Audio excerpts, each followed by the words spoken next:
tough as anybody to bring down. I'm pretty sure Gene Gaines wasn't writing that.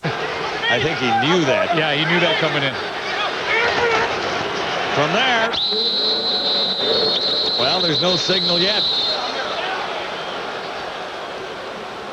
Yeah, now there's going to be a penalty flag thrown after the fact, and Damon Allen, once that whistle blows and his forward progress is stopped, then the Winnipeg defensive front seven have to stop pushing, and they kept pushing Damon Allen until he went backwards by 2 or 3 yards. And I think that's what the flag will be. After the play, unnecessary roughness, Winnipeg 36. After the play, first down. Lamar McGriggs takes the penalty there. Doug Hocking has moved into Ryland Wickman's spot. Doesn't make a great deal of difference. It's another crack at it from there. First and goal to go from the 1. Another flag.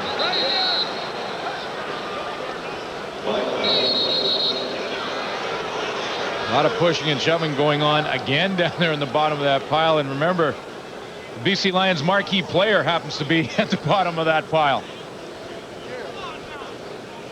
Taking a couple of hits he maybe doesn't have to take. This time Winnipeg is offside, so it's another first down for the Lions. And they get another 3 cracks at it. 3 first downs at the 1 yard line on this drive. But they haven't made it in yet. Well, at one point they may just turn around and hand it to the bull behind them, number 25.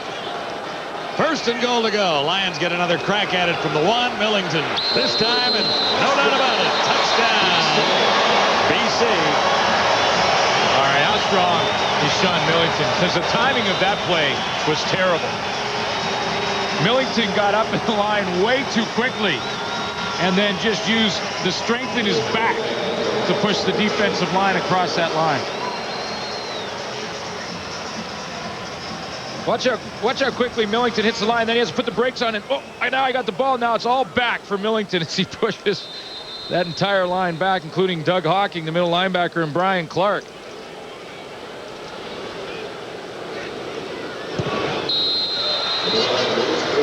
So the Lions are on top. Kellett makes it 7-0. BC leading Winnipeg 7-0 on Wendy's CFL Live. Lions have the lead. Steve Barretto knows that his team plays its best when their backs are against the wall. We've played ourselves back in a corner, and we're playing against a very good team. And that's when we've been the most dangerous in recent times. I don't know what it is. I don't know why, but when they get their back up against the wall, we come out fighting and scratching. And of course, Barretto led the Lions on their incredible run all the way to the Grey Cup last year. It was about a week before this that the Lions began the run to grab a playoff spot, finished 3rd in the West, and then knocked off the Eskimos and the Stampeders, and then the Montreal Alouettes in the Grey Cup. Charles Roberts, almost the 40-yard line, stopped by Chris Nofo. Here's the UPS scoring drive. 8 plays, 55 yards, and they had a bunch of cracks at it down at the 1 yard line before Sean Millington finally bowled over for the major for the Lions. Damon Allen looks like he's on to start this game. Scoring drive for UPS, moving at the speed of your business. Mentioned the last time these two teams played, they had 176 yards. The Lions did rushing the football. Well, in the last drive to set up what should have been the winning field goal for the BC Lions, it was all Sean Millington in that drive. And then, of course, they had problems with the hold, and the kick was wide, and the Bombers hung on to win. That was Troy Mills, who's back in the lineup after missing 4 games. The Bombers have used a trio of running backs this season, oftentimes in the same game with Eric Blunt, the starter. Oftentimes, Troy Mills would come in, and then Charles Roberts as well. We'll likely see 3 backs here tonight. Brian Ayette is the starting quarterback, and Roberts makes the catch. A little swing pass from Ayette, and Roberts is out and stopped by Warner Herndon at the 45-yard line, but there are markers down. Well, this one may come back. I thought Arland Bruce III was holding on Eric Carter, who was coming up and try and make the tackle. But the point you make about the Bomber running game is interesting. Illegal block. Winnipeg number 4 was after yards are gained. First down.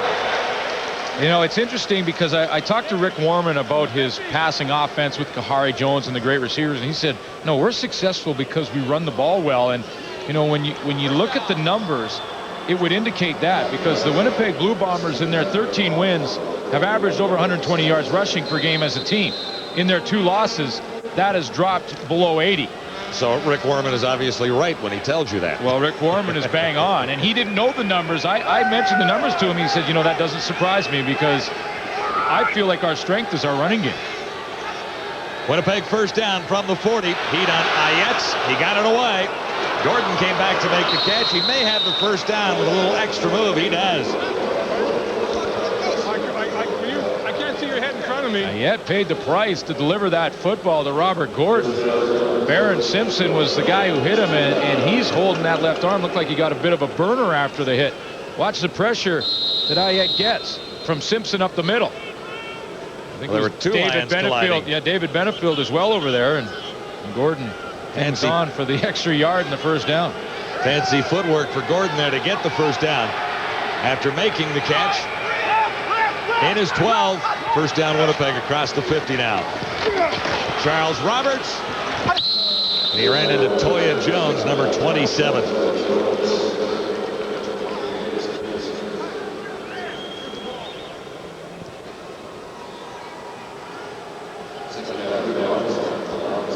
Well, the Bombers are on a nice win streak, as everyone knows. 11 straight victories. The all-time record belongs to those Calgary Stampeders. 22 over 2 seasons.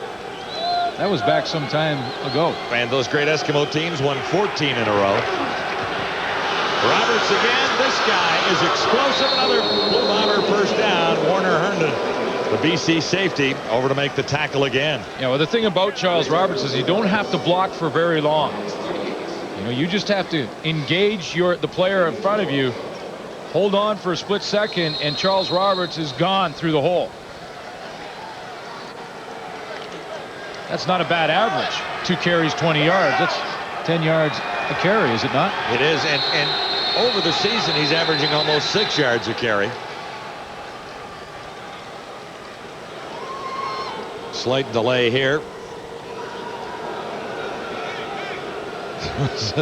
One of the officials of the stadium had wandered onto the turf in the end zone. John, they may be looking for someone in the stands that may have a whistle. 'Cause I've heard a whistle a couple of times. It didn't seem like it was coming from the right area.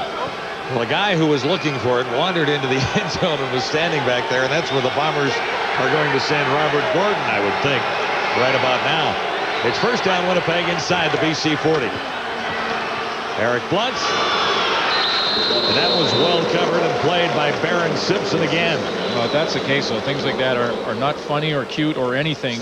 They can be dangerous if a whistle is blown that shouldn't be and the players stop playing, and someone can get seriously injured that way. And so they'll sort that out. But again, the Bombers are having success moving the football right now because they're having success on first down with the running game. The game was 3. This will be 2nd and 7. Ayet has Charles Roberts, and he'll get the first down. It's a pretty simple looking play from Brian Ayet, but I love the decision he makes because it's a patient decision. He decides rather than hold on to the football and try and make something happen down the field, he's just going to dump it off to Charles Roberts, the right guy to throw to. He's open as he just goes out in the flat, and then let the athlete pick up the first down. Young quarterbacks often aren't that patient. They want to make the big play every play. They measured, but it was in fact a first down for Charles Roberts. Training camp, Brian Ayet didn't get a whole lot of reps. He had hurt his shoulder throwing a wet football. He didn't get a whole lot of reps there. Last year, he played in the preseason, played well against Hamilton, and then hurt his knee, his ACL. Came back in week 10, and never got a start. Harry Jones had taken over by then. Ayette has a nice bomber drive going here, but going nowhere there. Troy Mills was wrapped up in a hurry, and Cameron Legault, having a superb season for the Lions, was there.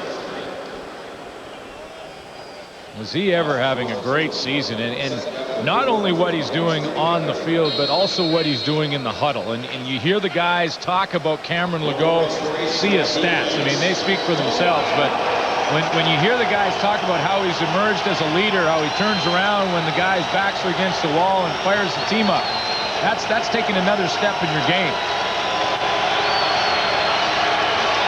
From the shotgun, Ayette on second down. This one is tipped and caught anyway by Charles Roberts. Mike Fletcher met him. It was kind of a one-on-one down there. Yeah, that was basically a one-on-one. And you beat me to it, partner. Yeah, that was a ball that took a while to get out there to Charles Roberts, and Mike Fletcher was all over him. Mono a mono, one-on-one in the flat. It was tipped. It was tipped up. It took a little bit longer, and there's Fletcher.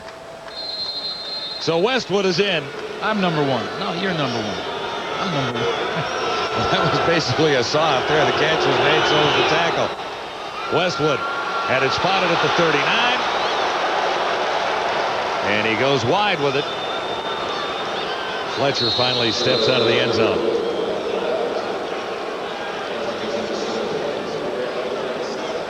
Well, the snap is kind of hot here. See, Kahari Jones comes into the game, and watch how he has to go up and catch it against his body. You catch that one against your body, you're in trouble as a holder. Now watch how he's had to reach out. See, he has to catch it against the shoulder pads and then try and get it down. Now he does get it on the tee, but that hesitation by Troy Westwood can be enough to throw those fragile kickers right off. And I don't mean that. I'm just kidding. Paul Ballas and all those guys that are going to be sending me emails. Well, the last time these two teams met, it was Matt Kellett who had a difficult time with a snap that was hard to handle for David Rivers, and that was with 11 seconds left in the game. The Lions had a chance to win it. Absolutely. Kellett missed the field goal, and the Lions lost the game. Well, it's a three-man job. It's the snap, the hold, and the kick, and they all have to be bang on. Out to the 40, Sean Millington on first down.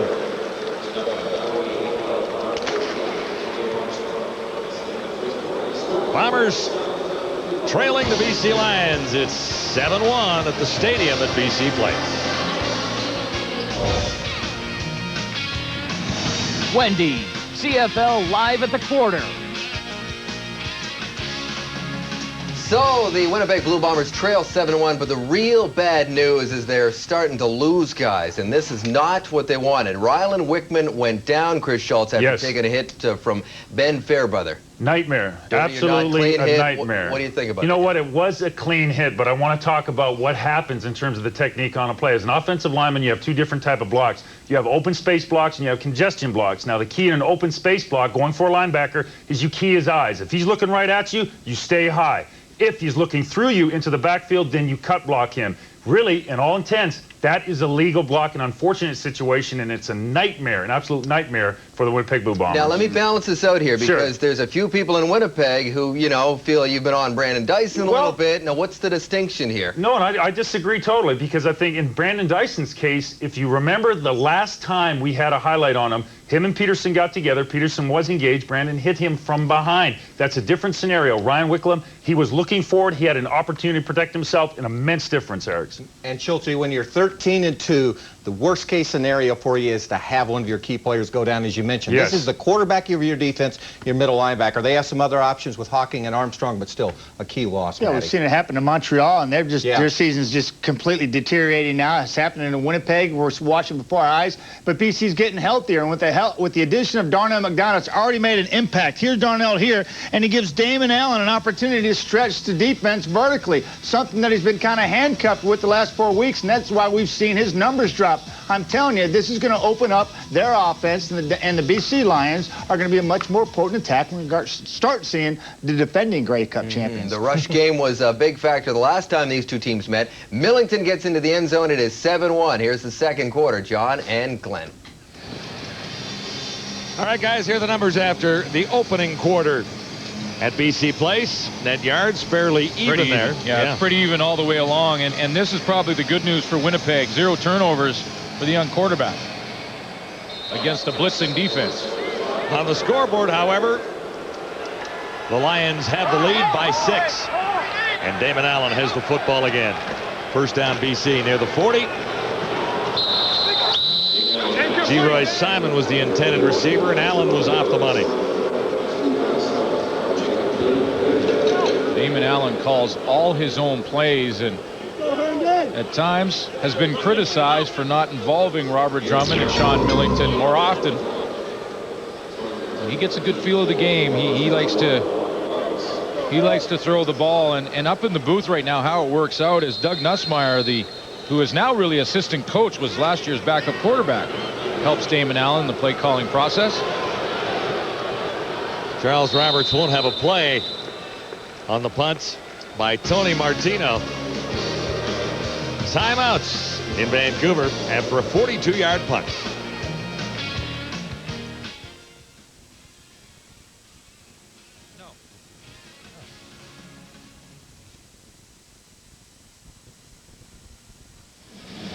Teams on a roll, not many in recent times like this Bomber string of 11 straight, but when you look at Calgary way back when, and the Bombers had an 11-game streak but over 2 seasons, so this is the only team that's really won 11 in a row in 1 season, and looking to make it 12 tonight as Charles Roberts carries. Well, yeah, and their best case scenario, of course, would be 14, which would put them in second, tied for second in that list in the 1 season. Now they can carry it over and continue next season if they keep on going, but you can see if they... But 14 was the if they win out, yeah. Parker teams, right? And that's right. But that was over 2 years as well. So if they win out, they're 14 and tied for second with that Edmonton team of 54 and 55. I guess 2 teams. On second down and 6. Ayette can't connect with Arland Bruce. One thing that Brian Ayette will learn as his playing time continues is that in key situations, he's got to look for number 85. And when you see Milt Stegall right here, you can see Brian Ayette takes a look at him. He may have a guy that's open. Curtis Anderson pushes him to the outside. He's in a trail technique. He throws that up and over for Milt Stegall. He's got a chance. And guess what? Kahari Jones right now is warming up down on the bench. Bob Cameron flips it to Carl Kidd at the 35. Looking for room to the outside. He gets a little bit of it. Not a bad return. And he's fired out by Antonio Armstrong. 11 on the return. Damon gets the ball back. And we'll be back after this. We're on the road again for Wendy's Friday Night Football. Skydome next Friday. Can you make it? Yeah, I'll be there. And that's a game that'll be interesting for the Toronto Argonauts. 1 point ahead of the BC Lions for the last playoff spot in the West. Still battling, and I'm sure they hope Dave Ritchie rests some starters for that one. Well, the Argos losing yesterday, but still picking up a point because they tied the Eskimos, so that's a critical point for Toronto. Sean Millington being chased to the far side and caught from behind.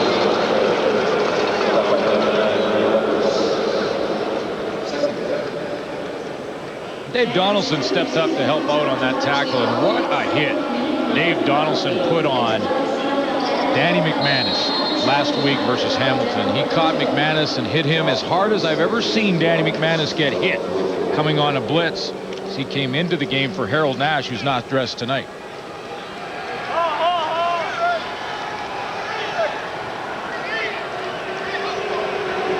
Second and 13.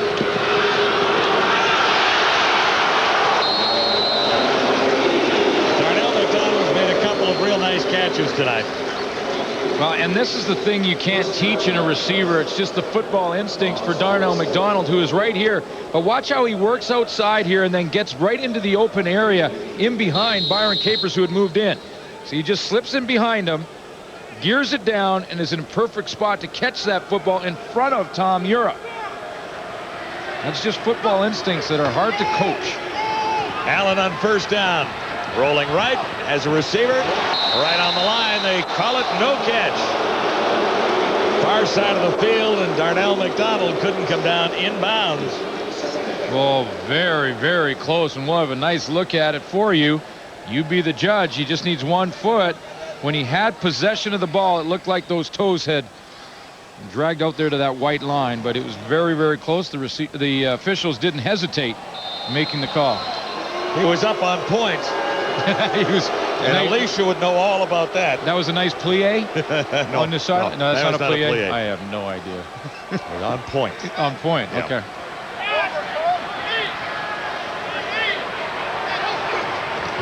Second and 10. And Allen was off the mark. Forced to throw a little sooner than he wanted. G. Simon was the target.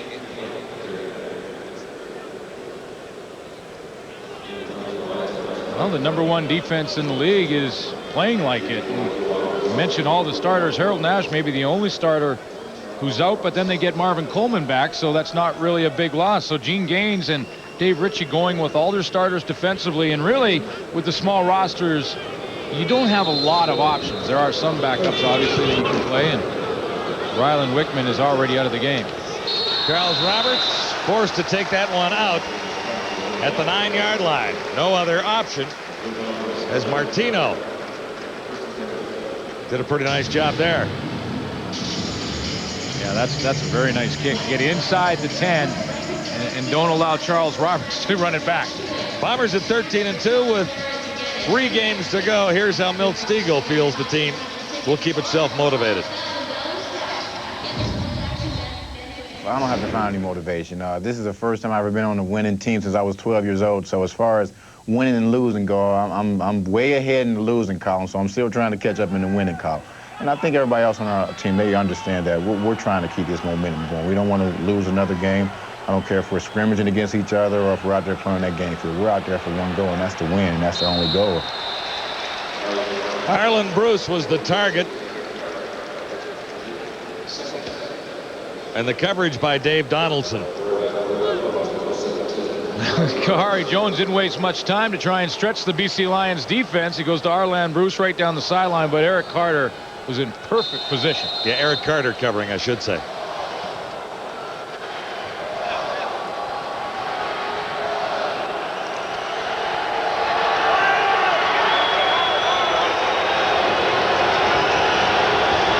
It'll be 2nd and 10. Kahari Jones. Nice catch in traffic. Milt Stegall. Well, it was a great throw and a nice catch. I mean, it was a well-executed football play, because when Kahari Jones has to set up to throw this ball, David Benefield off the edge is the guy who's going to provide the pressure, and watch Milt Stegall come across the field and take a big hit from Warner Herndon as he catches this football. Boom, right in the ribs. Hangs on. You know, they tell receivers all the time, you're going to get hit anyway. You might as well hold on to the football. That's a good point. Out across the 25. First down, Winnipeg. Kahari Jones has the offense moving. Troy Mills just shy of the 38. Bo Lewis made the tackle, and you can see the difference in this Bomber offense as Kahari Jones takes the controls. Well, yeah, the confidence there, you know, just increases dramatically. But, you know, I know Dave Ritchie he closed his eyes after Kahari Jones delivered that pass to Milt Stegall and was pounded by David Benefield. And you know he's got to be a little bit nervous with a starting quarterback in there right now in a game that doesn't mean anything to them in the standings. Certainly doesn't want to get him hurt. Another first down after a 10-yard Blue Bomber gain. Charles Roberts. And he ran right into Barron Simpson, number 51. We've talked a lot about the play of the rookie Barron Simpson so far this season. Well, you can come into the league, in any league, and lead the entire CFL in tackles. You're doing something. Barron Simpson, 93 tackles, ahead of George White in Saskatchewan, who coming into this week had 87. Yeah, and interestingly enough, George White was a rookie last year, wasn't he? And he led the league last year in tackles. So that's an interesting head-to-head matchup there, but Barron Simpson has played extremely well for the Lions. Kahari Jones, and there are penalty markers down as Jones looked near the 50-yard line. and the coverage was a little too tight. You know, and the whole pass interference thing, this may be my pet peeve. You know, there's a ton of calls that can go either way, a ton of close Forward calls. pass interference. BC 17. First down. The officials, you know, I mean, you can give them the benefit of the doubt because you never know. It can be a close call, but this is the one that drives me crazy because the receivers run a curl. Look at Derek Lewis's position. I mean, he is standing right beside him. The ball is well overthrown, and the coverage is absolutely perfect, and a flag is called. I mean, to me, that one drives me nuts. Jamie Stoddard got the benefit there, and the Bombers have a first down at the 50. Nice move by Kahari Jones. Almost intercepted. Tyrone Bell read Robert Gordon's mail. He picked it up at the door, he opened it up, and he read it. Here comes Gordon on the out. And watch the position for Tyrone Bell, who comes downhill and says, oh yeah, I've seen this one before. Woohoo! I got this one. Almost. For 31, Tyrone Bell. 2nd and 10 Bombers. At the Winnipeg 50. Here they come. Full blitz. Jones reads it, looks to Gordon, and again it's Bell. Yeah, 2 back-to-back big plays for Tyrone Bell. Now he's doing the soccer celebration. You know, the soccer games after the goal and the guys run like 100 yards up and down the field. The only thing he didn't do is take his shirt off. Well, that's a little harder to do with the pads. A little tougher with the pads, but tremendous play across the middle to time it up. And the one thing you know is it's all-out blitz as a defensive back. Kahari Jones is going to try and throw it down the middle. G-Roy Simon is deep for this Cameron kick, and there was a bit of a charge on Cameron by Anderson. He gets it away, not deep, near the 20, and Simon will lose yards on the return. Lions lead the Bombers at 7-1 at the stadium at BC Place. From last year to this, the Lions at 5-9, currently 6-8. What's changed? They're better, right? Well, when you look at that and look at the numbers, no reason to panic if you're a BC Lion. Now, the West Division is awfully tight. And right now, you're sitting outside looking in when it comes to the playoffs. Remember, an 8-10 record and then Grey Cup champions. Yeah, that doesn't happen very often. 8-10, losing record, win the Grey Cup. Here's Millington slashing out to the 25-yard line. I believe that's the only time a team with a losing record has gone in and won it, yes. Yeah. What were you guys in 89? 9-9 or something? Yeah, 9-9. And the Riders? But we were a strong 9-9. Oh no, you were a solid 9-9. Winnipeg was 9-9 and won it. What were the Rough Riders? Yeah. What were the Rough Riders in 97? Was that a 9-9 team as well? I think it was. Yeah. But they didn't win. I can check that for you. Millington will have the first down. He's running extremely well tonight. Sean Millington averaging 4.8 yards a carry coming in. He was an All-Canadian last year and the top Canadian in the Grey Cup game. Yeah, and he's put up some nice numbers to get up to that 4.8, close to 5-yard average every time you rush the ball. Just to get back to 97, Saskatchewan Roughriders were 8-10, but they didn't win. They didn't win. Yeah. In fact, they didn't come close because there was that guy Flutie. Oh yeah, Mr. Flutie. Yeah, kind of ended that streak. Argos made it 2 in a row that year. Allen, one pump fake, now swings back the other way. Allen will take off, first round of the night. As the angle will have the first down. As he steps up, Ryan Clark got a hold of his sweater but held him up. They need Damon Allen to do just that, a whole lot more. Allen, 156 yards away from 10,000 yards rushing in the Canadian Football League. Watch how he spins out, takes off running, and is so fluent as he heads to the sideline. 10,000 yards rushing. He's currently in 4th now. 10,000 won't put him into 3rd where Johnny Bright sits right now, but another 1,065 would in the overall list. Damon admitting this week that his left hand has been a bit of a problem for him coming back, and says this is the first time it's felt this good. Allen will try to get it away and will not. Hocking is there. Or Lamar McGriggs, I should say, number 36. Steve Harden, looks like there was a mistake in the offensive line. Steve Harden got tied up with Ben Fairbrother and couldn't pull out of there to block Lamar McGreg's. Like, Steve Harden is sitting right in here, and his job is to come out here and seal the outside. But watch how he gets caught up there with his buddy Ben Fairbrother. Then he tries to get out. Now it's too late. He's going, look out, Damon.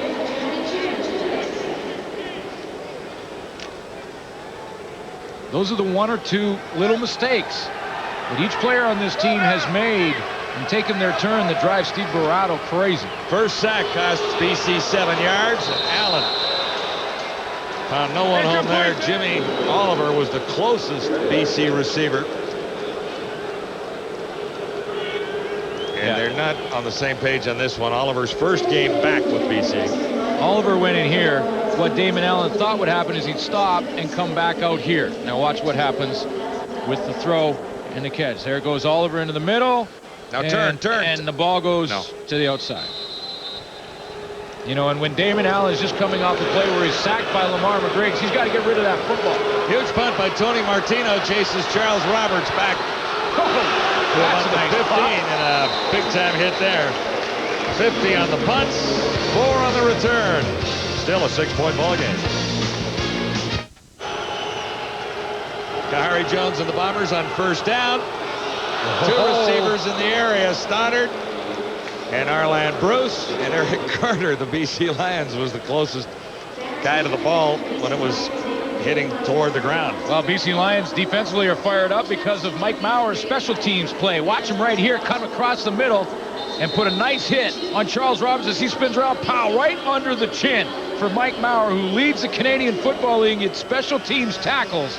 That's his 32nd on the season now. I'm not sure how many Andrew Henry got in Calgary, because he played today, but he had 25 and was in second.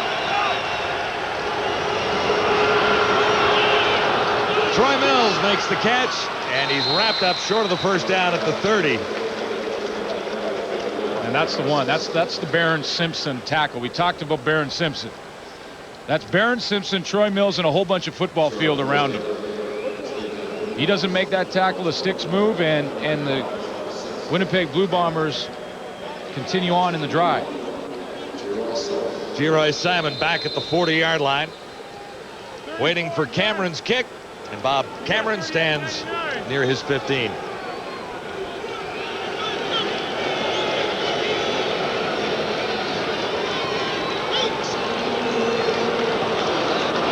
Flags go down as Cameron gets a short one away. Simon steps up and accepts that. Good move there. Broke the tackle there. Geroy Simon has Bob Cameron to beat. He's gone to the end zone. Oh, boy. Is it coming back? Well, the flag went down before the ball was snapped. Chris Nofo jumped, but was he drawn offside? Number 4 for the BC Lions was in the interior of that line. Now, was he drawn offside? Or did he jump? No penalty markers down on the return. Offside. BC, first down. Oh, boy. That'll cost you 67 yards. Remember that little Chris Harden mistake? Or excuse me, Steve Harden mistake. Now Chris Nofa with another mental mistake on a special team. And that's what Barato was telling us before the game. Just those little things. Last week, the incident at the 1-yard line where Edmonton had an opportunity to take the lead or get a touchdown on the final play of the first half because of a small mental error. And that's mental. You're offside when the kicking team is inside of 5 yards for a first down. That's a mental error. So the Bombers get the ball right back. Kahari Jones chased down by Benefield. Benefield had him by the shoulder pads and threw him to the turf. Benefield played very well last week. He is coming on. And you know, in the 3-game losing streak, really, David Benefield has been the bright spot. Number 56. He's not fooled. He takes a step inside, but uses his quickness to recover. He's very close to a face mask call. He's got to be careful. By the sweater and the pad at the back. 4 quarterback sacks in the season. I believe 3 of them in the last 3 weeks.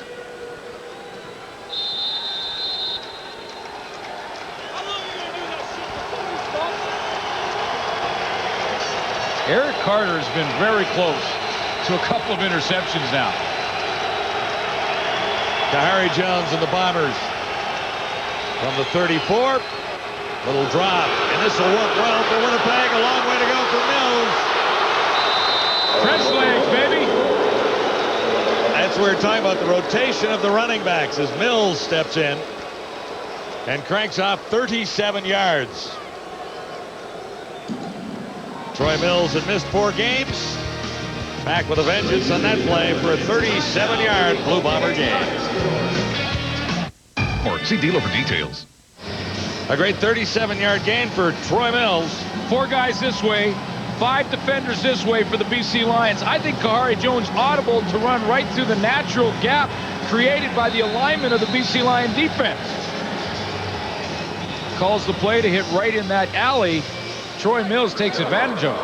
Eric Carter had to come from behind to make the tackle, but it sets the Blue Bombers up inside the 40-yard line of the Lions. Charles Roberts. Beat Cameron Legault, number 95. Coming up at the half, you can dial 1-800-TILLMAN and order your Rough Rider season tickets, I'm sure. Is it 1-800-TILLMAN or is it 1-800-Beavers? Well, they don't have a name yet. No, I know. New Ottawa franchise. Boys will be ready, and I'm sure they'll be giving Mr. Tillman a dig or two. What do you think of Beavers? No. I like Red Raiders. I mean, if they can't get the Rough Riders, I like the Red Raiders. Or the Red Riders. Interesting. Kahari Jones has Troy Mills. And Mike Fletcher had him. It's a pretty neat story, though, the Ottawa Rough Riders, who, once that announcement was made, didn't have enough computers to handle all the ticket requests. And I know they've probably fixed that problem, but that's a great story to know that the fans in Ottawa are fired up about getting their team back. Well, yeah, I think I heard Eric say last night something like 6,000 season tickets were sold in a matter of 2 or 3 days. And today was Saturday. Maybe there's a few more. That is fantastic. It's great to see, and I can hardly wait to get back to Lansdowne Park. Absolutely. And Frank Clair Stadium. Here's Westwood with a field goal, and he's wide. So Troy has had troubles tonight. He's missed a couple, and Mike Fletcher has been running around the end zone. You know, John, when I think about that game in 1996, you and I both did it. Ottawa Rough Riders with David Archer at quarterback, playing the Montreal Alouettes at the time, and Mike Pringle had just come back from his NFL tryout at the time. It was his first game back with Montreal. They were a very good football team. It was packed in that stadium in Ottawa. Unbelievably emotional. And David Archer with blood dripping down his forehead. Oh, isn't he up in the stands? Up in the stands, hugging the fans who were crying, and the players all up in the stands. That city has never had bad fans.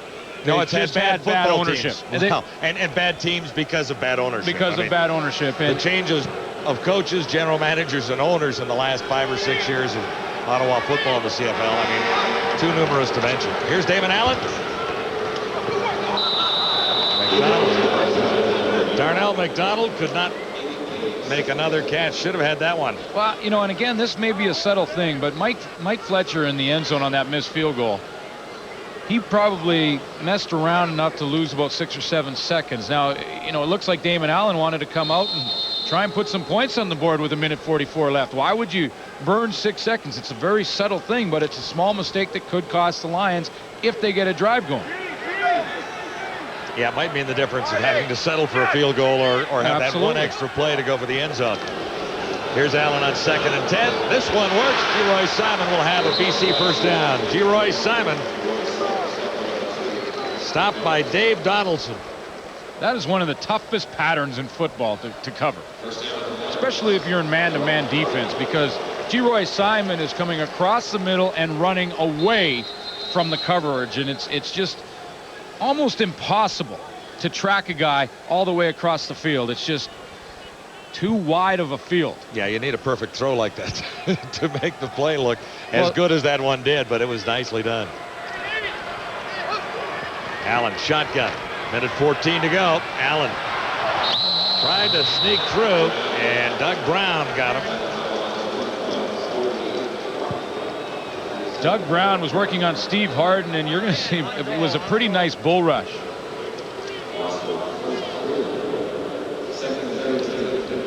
Leads leads Winnipeg with 6 quarterback sacks, has a couple of fumble recoveries. One of those fumble recoveries went for a touchdown early in the season. It was the Calgary Stampeders they were playing against at the time. Went on to win that game. Brown, a native of Vancouver, really wanted to play for the Lions, but ended up in Winnipeg after his NFL days. Long toss, almost through the hands of Duran Bolden and into the hands of Darnell McDonald. Well, Darnell McDonald has got in behind Jerron Bolden a couple times now, has made a couple of big catches, but this one you got to give to Jerron Bolden, who's right up here on the play number 21. He just is patient. He waits, and you know what? He has confidence in his speed, because McDonald really was in behind him by a couple yards, but he didn't panic. He knew that with a few strides he could catch it. Martino had to hurry to get it away. Here's Charles Roberts. Going nowhere. Stopped after a return of about 3. Here's Farhad. Thank you very much, guys. We're here with Ryland Wickman, and Ryland, obviously the injury did not look good. Tell us what happened and how you feel now. I was just pursuing a run play, and I got cut, and my right foot stuck in the turf, and my knee gave way, and right now it doesn't look too good, but I'm a fast healer, so I'm planning on being back. We'll see when I could get back. I'm going to go to the hospital here at halftime and get x-rays and stuff, and we'll go from there. The doctors are speculating it's a torn anterior cruciate ligament and posterior cruciate ligament. How much more frustrating is it, given how successful this team has been? It's frustrating, and especially since how good we've been doing and everything, but you know, that's just part of football, and I've been lucky enough not to get injured my whole career through college and professional level, and I just happened to be on the wrong end tonight, and you know, there's nothing much I could do. It's just go get this taken care of, get it healed up, and get ready to go again as soon as possible. We'll wish you the best of luck, and to make matters worse, his parents and his girlfriend are here from San Diego. They'll spend the night in the hospital. Here's Kahari Jones on 2nd and 4, looking deep, almost intercepted.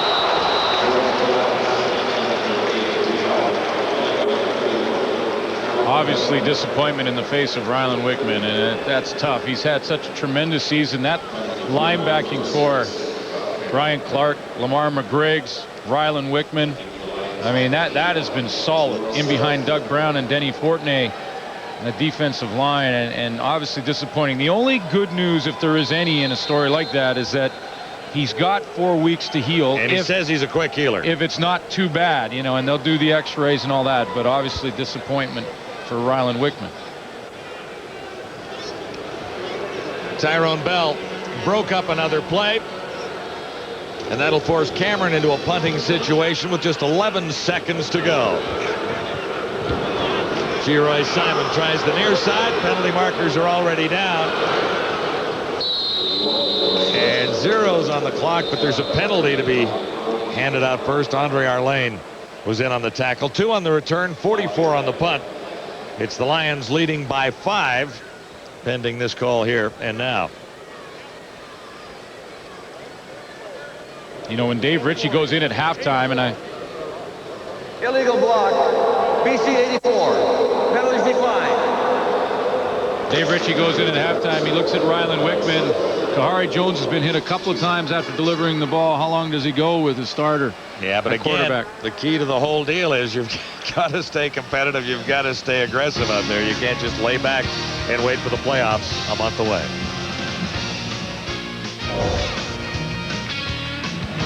Wendy's CFL live at the half.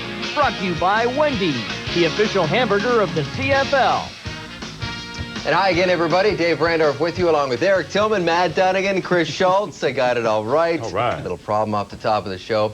By the way, nice job there by Ryland Wickman showing up and doing that interview on what's got to be a very tough night for him against suspected ACL damage to his knee, Ryland Wickman. The BC Lions have the 5-point lead. Schultz, let's start with them. What do you see from the Lions? Well, you know what? I don't see dramatic improvement by any means, but I see a little bit better in terms of the quarterback and the receiver play. And when you watch this play by Darnell McDonald, this is excellent football, because the sideline pattern, that is a skill situation in terms of being able to be aware of your feet and also being aware of the football in your hands. And I was really impressed that the Lions were able to get him back on the field, and with those type of catches, that makes Damon Allen statistically and gives him confidence in terms of being able to go to that receiver. All you young football players out there that are receivers, there's two things you got to master. That crossing pattern, because you know you're going to get whacked, but also that sideline pattern, because that is pure skill. That was a heck of a football play, Eric. You know, Chris, we all hate to single guys out, but the kicking performance of Troy Westwood is becoming a major concern for the Winnipeg Blue Bombers. After missing 2 field goals in the first half,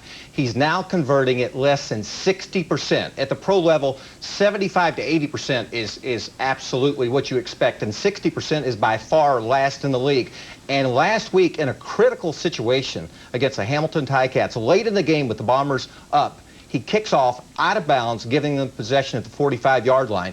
Troy Westwood has got to get his backside in gear, or he's going to really kill this football team when they've got a chance to go a long way. Well, it's really killed this football team. It's going to be the loss of Wickman. And, you know, the Edmonton Eskimos found themselves behind the 8 ball last night when Fleming went down. And then Brandon Dyson went down last week. Continues to happen, but it's part of the football game. This brings me to my issue.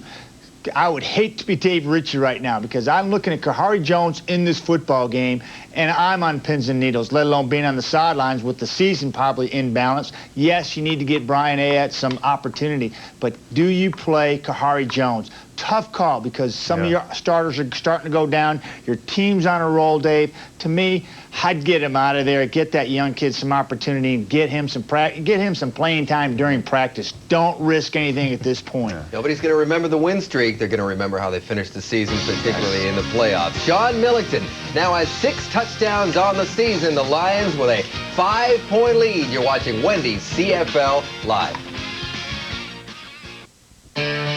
This day in the CFL. October 20th, 1985, BC and Saskatchewan. Roy DeWald hooks up with Swervin Mervyn Fernandez. 39 yards, 17-0 Leos. And there's lots more of that. Keevan Jenkins up the middle. BC wins big, 42-18. This day in the CFL, brought to you by Dodge. For power, payload, and big rig styling, nothing beats a Dodge truck.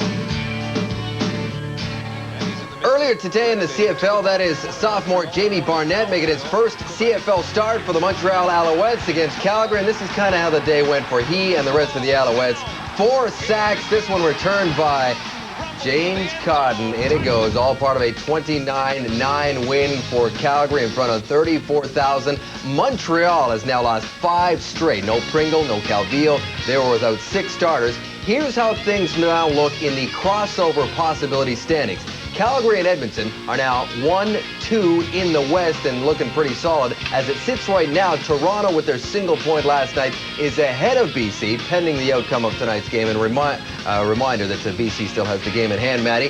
Calgary took care of their business, though. Well, that's right. And the highlight we just saw, Dave, I think kind of exemplifies what happened in the football game today. You saw Pilon get after the quarterback, James Barnett. That happened all day long. The defensive line for Calgary feasted on that young quarterback, and the score indicates that. Yes, Cotton got the easy score, but I tell you what, the offense was just as hot. Marcus Crandell continues to look impressive. He's poised. He did not turn the ball over. His numbers were great, and he went to his go-to guy, Mark Bo-Richter, Chris, who had another big day. The Calgary team has lost some close football games. I think they can make a lot of noise here in the last couple weeks of the season. Hey, possibly so, but I want to talk about Montreal because in a weird way, this is like a nightmare coming true. They have not won a lot of football games in this month, and when you look at this whole situation, they're hosting the Grey Cup, plus they're a good football team, but there have only been those 4 teams that have hosted the Grey Cup and have also gotten to the Grey Cup. And I don't know what it is about that, but it seems like whatever the host city is, there's some, you know, I'm not in astrology, I'm not a superstitious guy. Astrology. Whatever. I mean, that's weird. It's 4 of them. Be quiet. It's 4 of them in 50 years. Astrology? Ouija boards? E.T., Matt just mentioned Edmonton's kicking situation took a big hit last night. What's the latest there?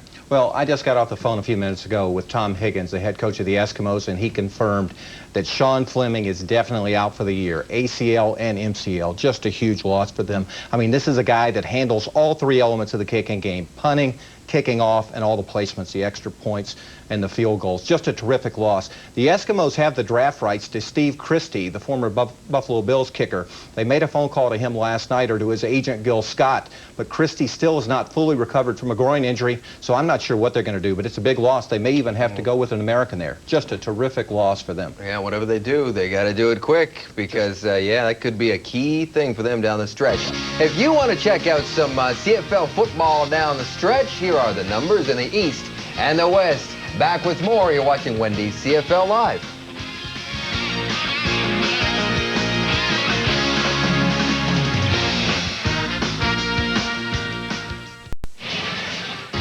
Time numbers are brought to you by Dodge. It's kind of been a nondescript first half, and those numbers kind of back that up. The possession time, 5.5 more minutes for the Bombers, but they trail by 5, 7-2 at the break as we await second half action. Again, Eric Tillman taking notes, seeing if there's any future free agents there.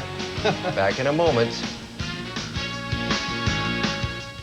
Silverados, Lions have the lead, but it's only by 5 points. A precarious advantage at the half. Here's Farhan. Thank you very much, Coach. First of all, you started Brian Ayat in this game, came back with Kahari Jones. Yeah. How much of Kahari can we expect to see in the second half? Well, it's 7-2, so I expect we'll see what happens with it in this period. More importantly, we've lost an MCL to Milt Stiegel and a MCL ACL to Wickman. So for all the people that have all these injuries in the world, those are two pretty good football players. Obviously not what you wanted coming out of this game when there's not as much to play for. How do you adjust from something like that? Well, it's very difficult that the game in itself, but our players are playing hard, and we'll try to make a game out of it in the second half. Thanks, Coach. Good luck in the second half. Here's Westwood's kickoff coming down. G-Roy Simon.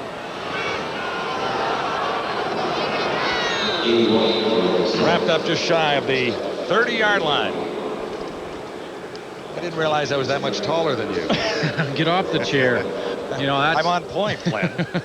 That's devastating news for Dave Ritchie. Well, you lose two guys. I mean, Stiegel, an All-Canadian, and Ryland Wickman, who has been outstanding and really been the key to the Bomber defense since he arrived back in Winnipeg. Well, Milt Stiegel never went down on the field during the first half, so he must have gone into the locker room, but he was hit hard a couple of times, as was Kahari Jones.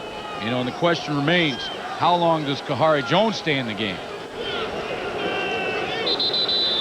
Flag comes down as the Lions took a little too long getting the ball into play. You know, talked about the Lions' little errors and miscues. I mean, there's one. Illegal substitution. 13 in the huddle, BC. First down repeat. Well, I guess worse than taking a little too long. They had too many guys on the field. Yeah, John, at this point in the season, there's no excuse for that. I mean, really, there is no excuse for mental mistakes like that. A substitution error coming onto the field right out of the half. Yeah, to begin the half. Yeah, I mean, sometimes when there's injuries down there, a little confusion on the sidelines, that can happen. If it's preseason, maybe. Sean Millington, good for only a couple on 1st and 20. Doug Brown was there and waiting for Millington that time. Brown was a standout at SFU. He's a Vancouver native, 6'7", 300 pounds.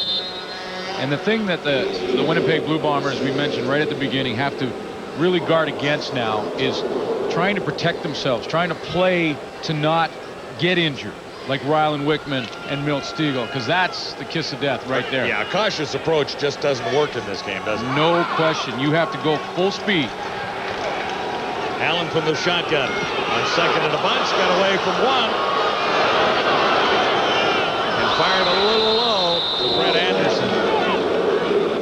Denny Fortney had a shot at Damon Allen. He dodged that, but really wasn't on balance to make the throw. And Denny Fortney has to be careful with going up to the head of the quarterback, because you can be called for that, and the officials have been blowing or throwing the flag very quickly when it comes to quarterbacks in this league this year, which I agree 100% with. So right away, Martino is in.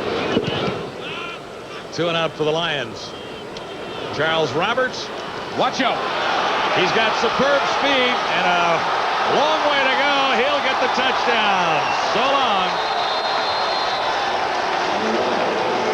Charles Roberts. You could see the alley, and the question was, could he accelerate into that alley in time? And when he took off, it was a done deal. Look at this, right at the start, you could see the alley create in the middle of the field. Now, can he get there? Watch his one step and goodbye. Tony Martino had no chance of catching Charles Roberts. And he froze Jason Crum, number 10. And that was all he needed. Here's the sensational Charles Roberts heading for the BC end zone. Blue Bombers have the lead at 9-7 as a result. Again, a mistake by one player. Watch Jason Crum right here come out of his lane. If he stays in it, there's Millington, Lyle Green, and the lanes are sealed. Watch Crum come out of his lane and look at the alley. The alley is opened up. Crum doesn't have to make the tackle. All he has to do is stay in his lane. He doesn't stay there. It's enough of an opening for Charles Roberts to shoot the gap. That one mistake, a subtle mistake by a different player every play, has cost the Lions for 3 straight weeks, and it looks like it's 3.5 right now. 57-yard return. Lions on the return now. Leroy Simon is wrapped up and fired out by Wayne Weathers. So all of a sudden, it's the Bombers on top by 2. The Lions desperately searching to end a 3-game losing streak and stay in the hunt for the playoffs in the West. BC currently at 6-8 for 12 points. That's 5 back of the Eskimos, and a worried head coach looks on without question. If they don't get something going, this guy's going to explode. And he is, over the last year and a half, has shown a completely different demeanor than he had when he was coaching earlier in his career. But that may change because he looks like he's had enough. Look at this. Another error. Robert Drummond dropped it and got it back. But that's sloppy too. Just, you know, he may lose it here in a second. Look, he's going to start looking at the bench, and it's that much more important when you talk about the standings like you just mentioned. Well, the Argos with a point yesterday actually moved ahead of the BC Lions. Lions have games in hand, including this one tonight. But the Argos on the crossover have an opportunity still in the West, although not winning the game against Edmonton last night hurt the chances a little bit, but the point might help before it's all over. The feeling that Barado was looking at the bench, looking for players. He might start substituting backups if they don't get something going. Allen on second down. Jimmy Oliver, he'll have the first down. Lamar McGriggs made the tackle, but Jimmy Oliver comes up with his biggest catch, a 22-yard gain. That's his first catch of the night. Well, Jimmy Oliver wins the battle at the end of this play. Coming down here, he's going to turn out right here on Byron Capers. Now, when he does, patterns run pretty well, good coverage, but he wins the battle right here. Fight for the football. He wins that battle, picks up a couple extra yards. Beat your man. You beat your man. If every guy along the board beats his man, you win a lot of football games. From the 50, a first down as Allen rolls left. Has a wide open Leroy Simon. And he'll have about 8 yards up to the 50. Jamie Terrace up front makes this play work for the BC Lions. He's going to snap the ball, then peel back and pick up Doug Brown. Jamie Terrace right here. He's going to step up and then turn and seal the inside. And when he does, he gives Damon Allen some time. There's the block. Now watch him turn to the right of your screen. Brown right there in the middle of your picture is blocked and cannot get to Damon Allen. It opens up for Leroy Simon to the outside. Lions really have to assert themselves on this drive. They're looking at 2nd and 2 here. And there's Robert Drummond with nowhere to go. Wayne Weathers was there and waiting. When you look at this Lion team so far this season, Glenn, a lot of changes. 62 players have been in and out of the BC Lion dressing room on the season. Injuries have been part of it, but they have really been looking for player talent from the very beginning, haven't they? Well, you know, but other teams have gone through injuries, and I know Steve Barada would not use that as an excuse, like other teams won't as well, and I know Dave Ritchie won't. But the bottom line is that the mistakes they're making, the BC Lions, over the last 3 weeks and now 3.5 weeks, are mistakes from, you know, every different player on the field that shouldn't be happening at this point in the season, whether you're a backup or a starter. Charles Roberts is wrapped up quickly. Not much of a return for the Bombers. He'll begin back near the 15 with the lead for the first time here tonight.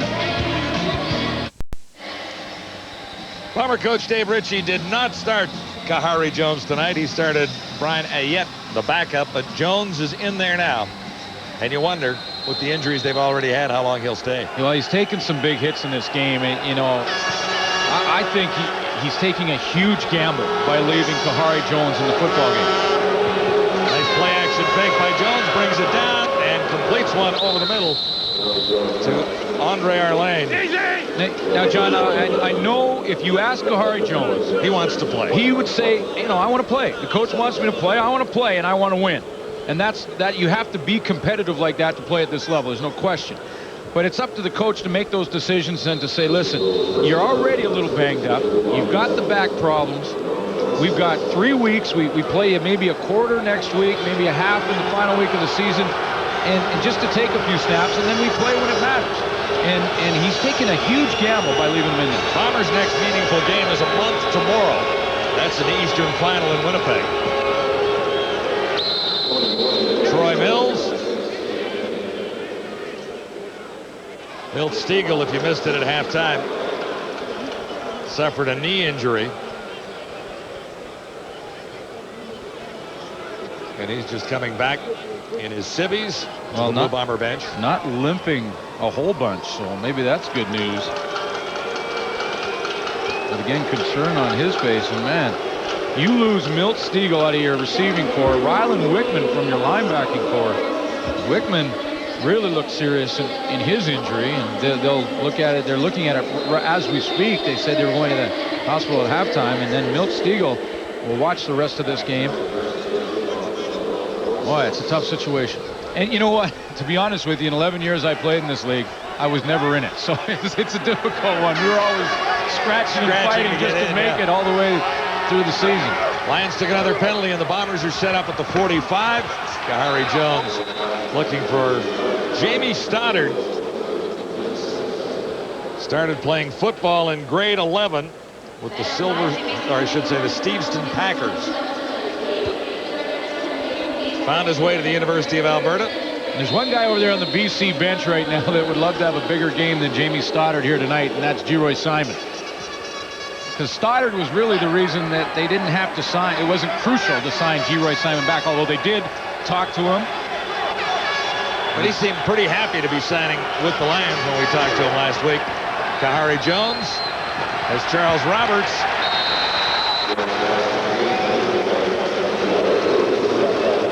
Arline Bruce, I should say, number 4.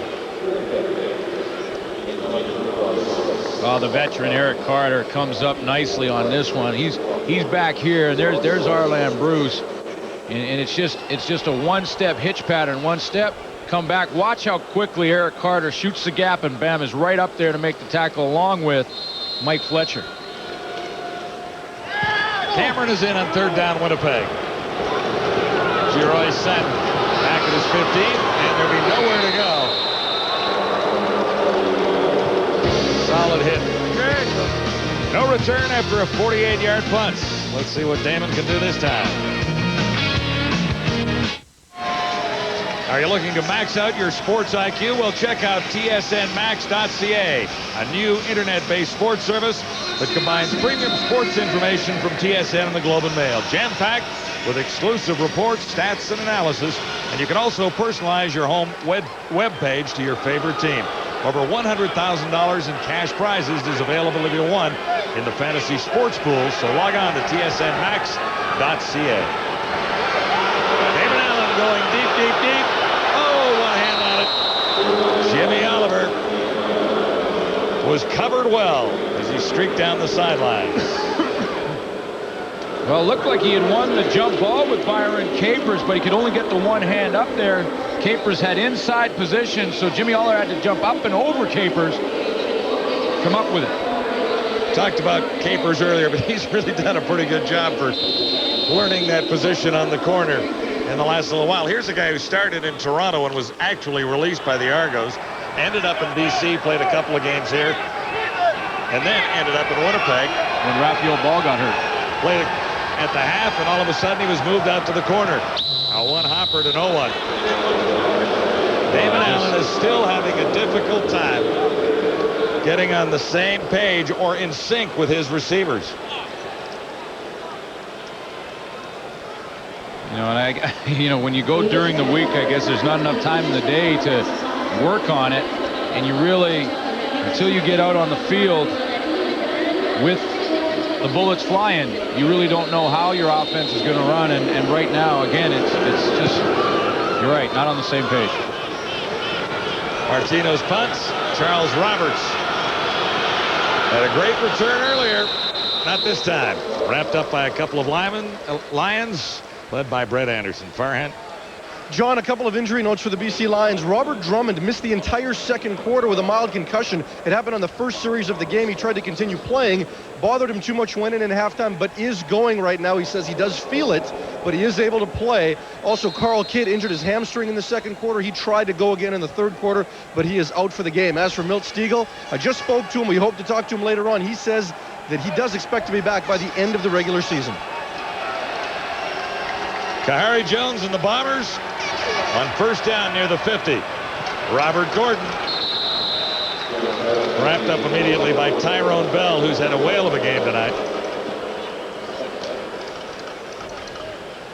You know what's interesting when I watch the BC Lions play right now is that, you know, they do a little bit of talking after every tackle, a little bit of pushing after every tackle. You know, really signs of lack of discipline in a lot of ways. And for a team who's struggling, like the Lions have been struggling, you know, if I'm Steve Ratto, you're going over to your players and say, listen, you have nothing to talk about. You go back in the huddle and you line up again. And it just, he's going to lose it over there. Jones from the shotgun on second, a little more than 5 necessary. Eric Blunt goes up and brings this one down. Everyone in the BC Lion defense up on the line of scrimmage, and here comes Blunt, and he'll just try and get in the hole. See, there's no one back there at the safety position. Kahari Jones knows that's where he's got to get the football. Throws it just over the shoulder. Toya Jones. Right call, right play, and well executed. Bombers haven't scored an offensive touchdown yet tonight. Here's Troy Mills to the 40 for a gain of 6. We'll make it 5. You know, and that's one thing that I think the entire league has loved about the play of Cameron Legault, who made that tackle right there. He's a guy that won't be saying a word. He makes the tackle, gets back up in the huddle, turns around, gets the play. Okay, let's line up and let's do it again. Kid from Carlton is likely to be the Lions' top Canadian when the local FRC reporters come around to making their choices in the next couple of weeks for outstanding lineman, outstanding player, defensive player, and Canadian. There are flags there, and 3 of them floated to the turf here. Mike Abu Mekrik on the outside moved, but procedure. Winnipeg 67. Second down and 2. I didn't know if he was drawn by David Benefield or he moved on his own, and the official answered the question. You're sharp tonight. Well, once you put your hand down, an offensive lineman, once that hand is on the field, then that's it. You can't move that hand again. You just lift, even if you lift it up a few inches. It's a legal procedure. Lions have taken the brunt of the penalties here tonight. That's not always the case for a team playing the Bombers.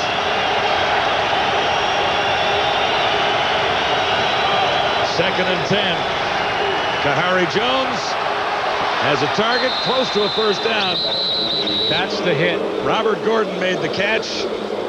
Jones is smiling, but he took a fairly solid hit down there. Yeah, that's the hit that Dave Ritchie just does not want to see happen. Kahari Jones has to hold on to the ball to complete this pass. Watch the hit he's going to take right there. And down he goes hard. Herman Smith grabbed his right leg when he went down as well. And Rick Warren, the offensive coordinator, just a quick check. Are you all right? If you have any type of problems, you're coming out, buddy. Well, this guy's a quarterback, and quarterbacks never like to come out. Well, no. Even with a huge lead that they have as far as the playoffs are concerned, and that lead being all wrapped up for the Eastern Final. This will be 3rd down, inches to go. Big play for the BC defense. In fact, it's huge. But they won't get it done. Oh, I don't know. Very close. They only needed about 6 inches. Yeah. It looked like he fell at least that, but it was close. A good surge by that defensive line. Defense has not been the Lions' problem. A couple of early errors last week, but Moretto said the defense played well in the loss to the Edmonton Eskimos. Well, this is a defense that has spent a lot of time on the field over the last 3 or 4 weeks, and you know, when you get upwards in the 80 plays a game, it makes a difference. I was talking to Rick Mormon on the Winnipeg bench, and he said, you know, our defense last year struggled. Last year they were giving up they were on the field for over 80 plays. This year it's cut down to 62 per game. It's a big difference. Nice fake by Jones. Almost connected with Andre Arlane. Bo Lewis. Nice coverage by Lewis. Bo Lewis makes the play. Herman Smith took a big gamble. And he's very lucky that Kahari Jones didn't pull the football down and take off because he jumped. Kahari Jones with a little play action fake up in the middle. Now watch Herman Smith to the outside. He jumps to the left of the screen. Watch this. Jumps up now. Kahari Jones pulls that ball down and takes off and runs. He's in trouble. I think Kahari might be a little reluctant to run. Well, probably told not to. Here they come. Jones got away from one, not the second. Ball squirts loose. Who has it? Ebumetric looks to have come up with it for the Bombers, who were a little lucky there. Fast break time for the Lions. Kahari Jones did not even have time. Look at him. 1, 2, 3, 4, 5, 6 up there. He did not have time to set his feet and throw this football. He sets up. Oh, I don't have time there. Noah Cantor, Curtis Anderson. Team meeting, basically, for the Lions. Westwood has missed his first 2. He's got that one. Right in the heart for Troy Westwood, who has a little something to smile about with the Bombers on top. 12-7. It's Wendy's CFL Live, Vancouver. Lions begin at the 35. It's time to show a little offense here. Robert Drummond breaks free. Good way to start. Tom Europe pinned him. No, we've talked about the problems for the Lions, but let's give a little bit of credit here to the Winnipeg Blue Bomber defense. Yes, they give up a first down there, but they've played solid. A defense number 1 against the run, 76 yards, under 100 yards per game there.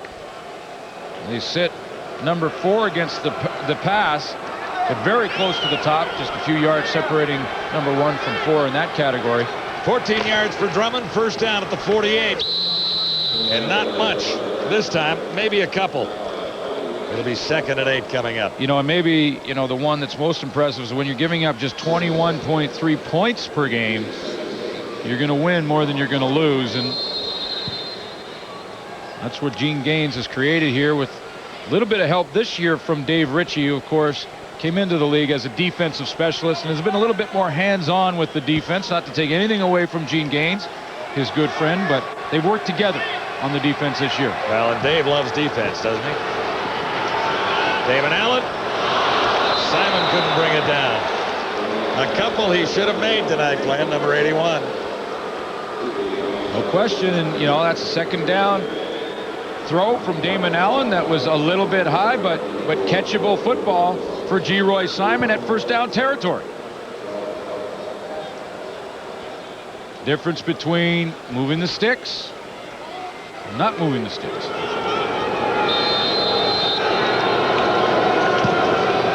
Martino, pretty good kick. Charles Roberts had it rolled to him, and penalty markers are down. Again, the indication there would be against the Lions, which is another BC error. Well, I think that would be no yards, but it'd probably be waved off because I think that ball hit Jamie Stoddard in the right arm.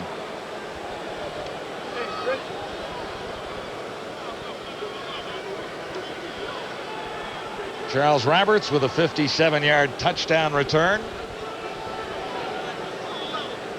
earlier tonight.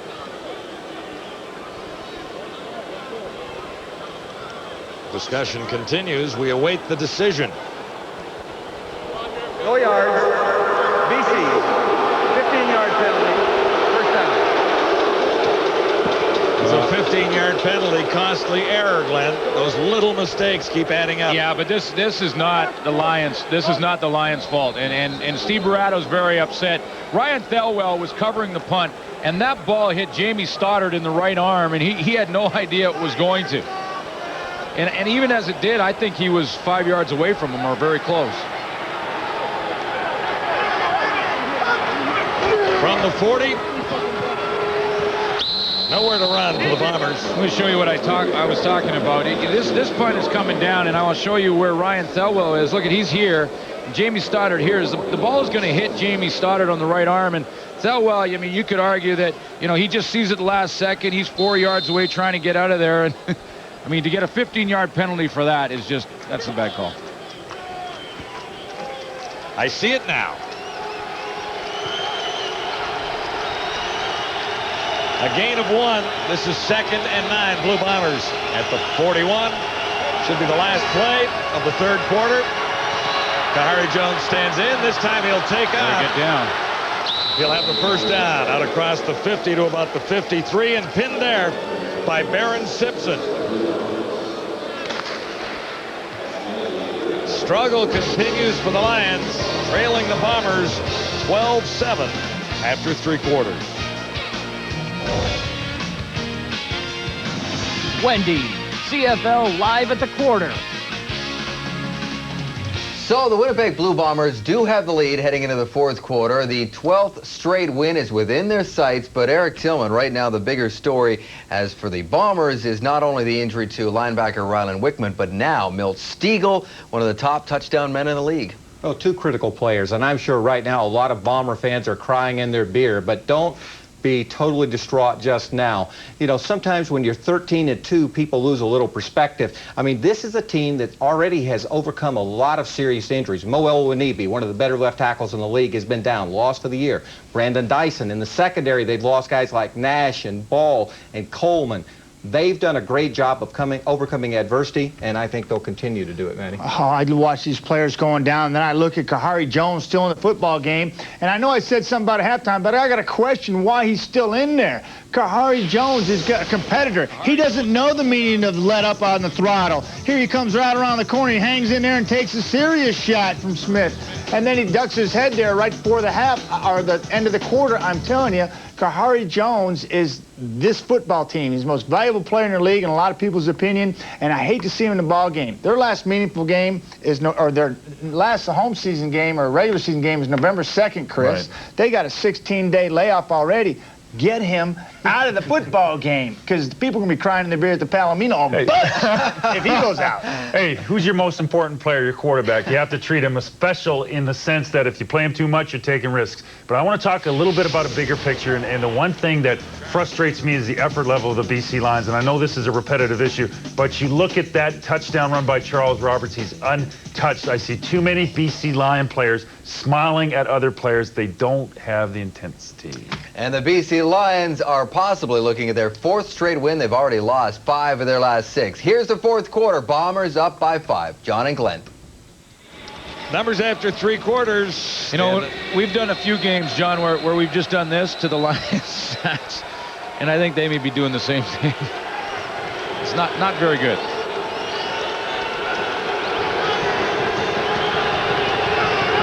First and 10 Bombers at the 52. Kahari Jones still at the controls. Flag goes down. The Bomber backfield.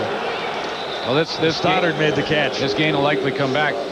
Kahari Jones wanted to throw the football to Charles Roberts, and David Benefield did the wise thing, stepped out and covered him. Winnipeg 66. First down repeated.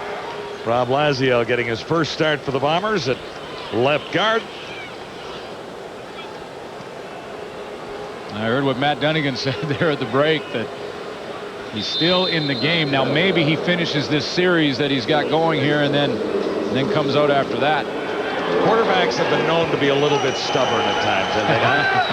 Well, you want to play. I mean, every player wants to play. You have to be smart. No, about playing time. I mean, when you win the #1 job, you want to be there playing the game. Kahari Jones has Troy Mills. Broke one tackle, broke another. And that's sloppy tackling by the Lions that allows the Bombers to come up with a first down. Oh, hang on. Yeah, they had the holding call put them back there a little bit, but they, you know, that's a tackle that they've got to make out there in the open field. There's a couple of players. If Eric Carter steps to the outside, his friends are there to help him out. Mike Fletcher and the rest of the Lion tacklers. He really, by taking the inside lane, cut off his buddies.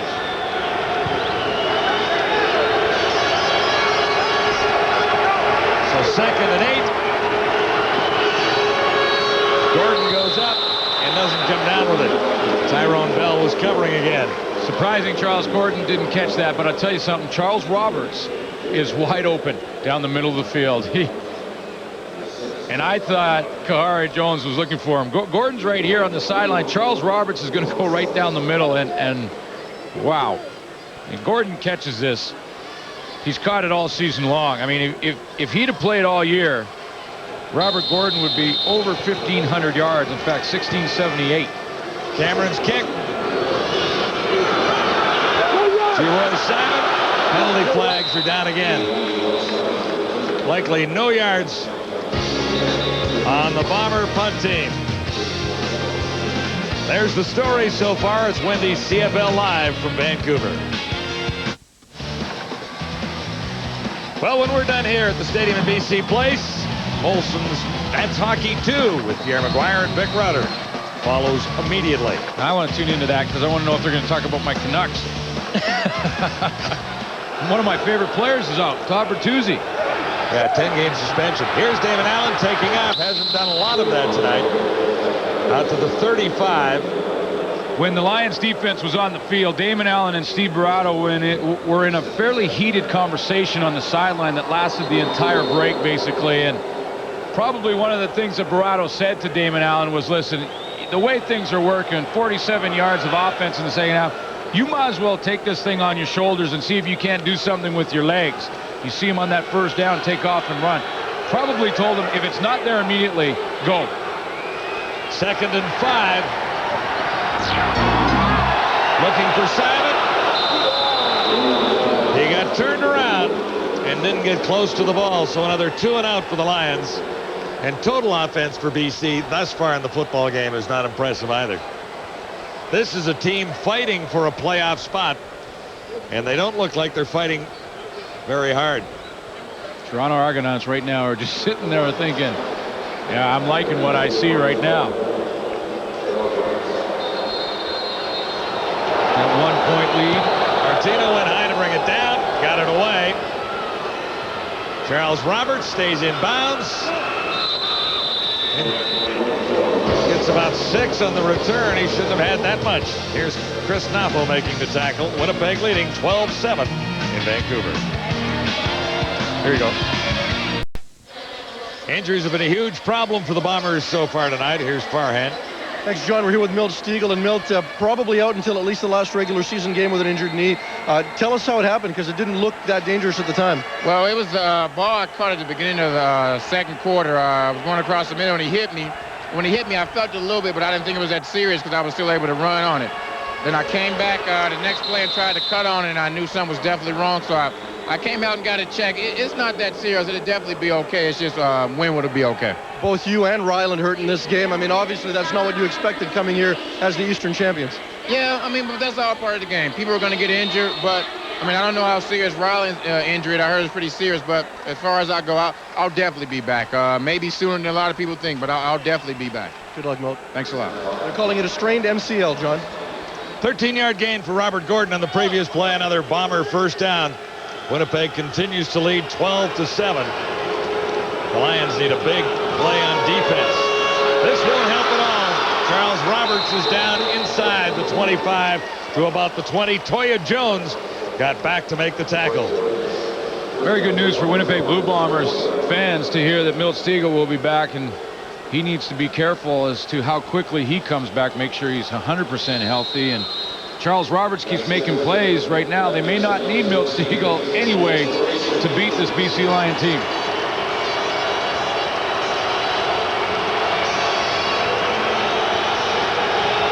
Less than 11 minutes to go in the final quarter. Bombers set up at the 21, 1st and 10. Pitch to Charles Roberts this time. He'll outrun Benefield, but not Barron Simpson. Wow. Wow. Great That's speed some by speed Simpson. right there. Oh, man.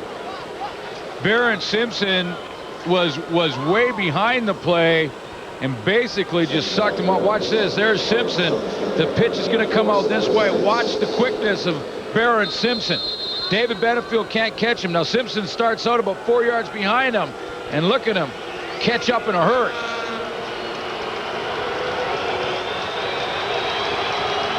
Simpson with 93 tackles coming into this one tonight. Limited the gain to 3 yards. 2nd and 7 for Kahari and the Bombers. There's the touchdown toss. It's on the money. Eric Blunt.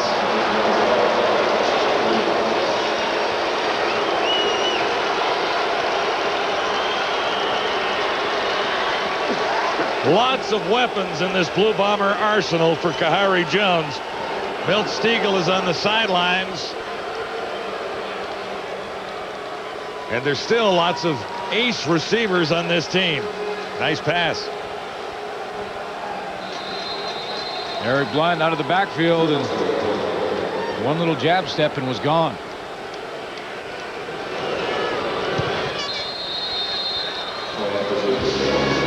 Bombers adding more to it with Kahari Jones hooking up with Eric Blunt. It's now 19-7 on Wendy's CFL Live. Here's the Sport Check game story, brought to you by SportCheck.ca, Canada's choice for sporting goods. Well, the first one is the only bad news for the Winnipeg Blue Bombers. After that, it's pretty good. Kahari Jones, Brian Ayat both playing well tonight, and Ayat getting a little bit of playing time.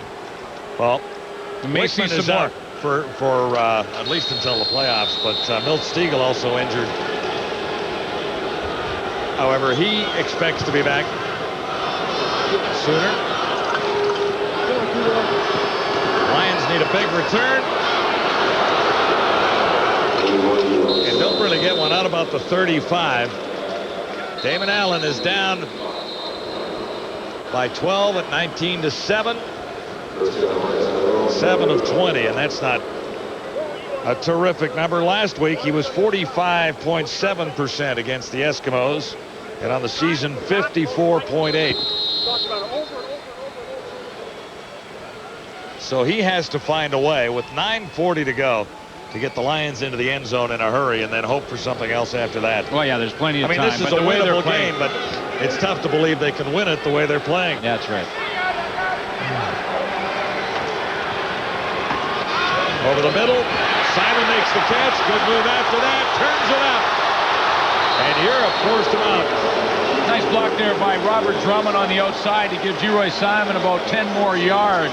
Simon's running that crossing pattern. He's running a few times, coming across here, and right at the end of the play, after he catches this one, you see Robert Drummond, number 29, is going to make a nice block right at the point of attack right there. See that block there to spring Geroy Simon for another 8-10 yards. Gain is 27. First down just inside the 50. Damon Allen has time. Penalties come down. Danny Montana makes his first catch. Duran Bolden forced him out. We'll check out the infraction. He's coming back. It'll be holding against the Lions. Holding. BC 61. First down repeated. That's Steve Harden. Had some problems tonight. Steve Harden has a couple mistakes. He didn't get outside early in the game. Damon Allen was sacked by Lamar McGriggs. Tough holding call in there. We've had to make a couple of adjustments in the offensive line. 7th penalty against BC. This is 1st and 20 facing Allen now. Screen pass for Millington, and he was tripped up by Brian Clark. They got the penalty yardage back. That's what he did. And we haven't talked enough about Sean Millington, and it seems like when you cover the BC Lions these days, that's what you say almost every single game. You just don't talk enough about him because he doesn't see the football enough.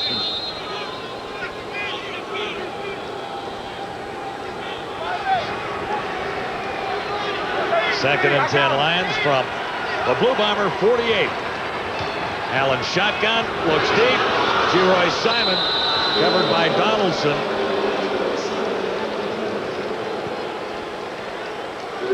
Well, Dave Donaldson just put a blanket on Geroy Simon. We talked about the key for the Lions is that the receiving corps has to get open. And watch this. Nothing fancy about what he does, but this is Dave Donaldson playing at halfback for Harold Nash. Second game now, he's got a chance to play take a few reps in there, and he's playing very well, and he is right there on Did he hesitate? Did Simon hesitate a little bit there? Well, I think Damon Allen will likely ask him for a little bit better effort at the end of the play. Marcus Howell gets to the 20 on the Bomber return. Kahari Jones going back in. We'll be right back. Bombers begin at the 20-yard line. Kahari Jones near side. Robert Gordon made the catch. John, Tyrone Bell rode him out of bounds. The Kahari Jones risk meter just redlined. I mean, now with a 19-7 lead, he's still in the football game.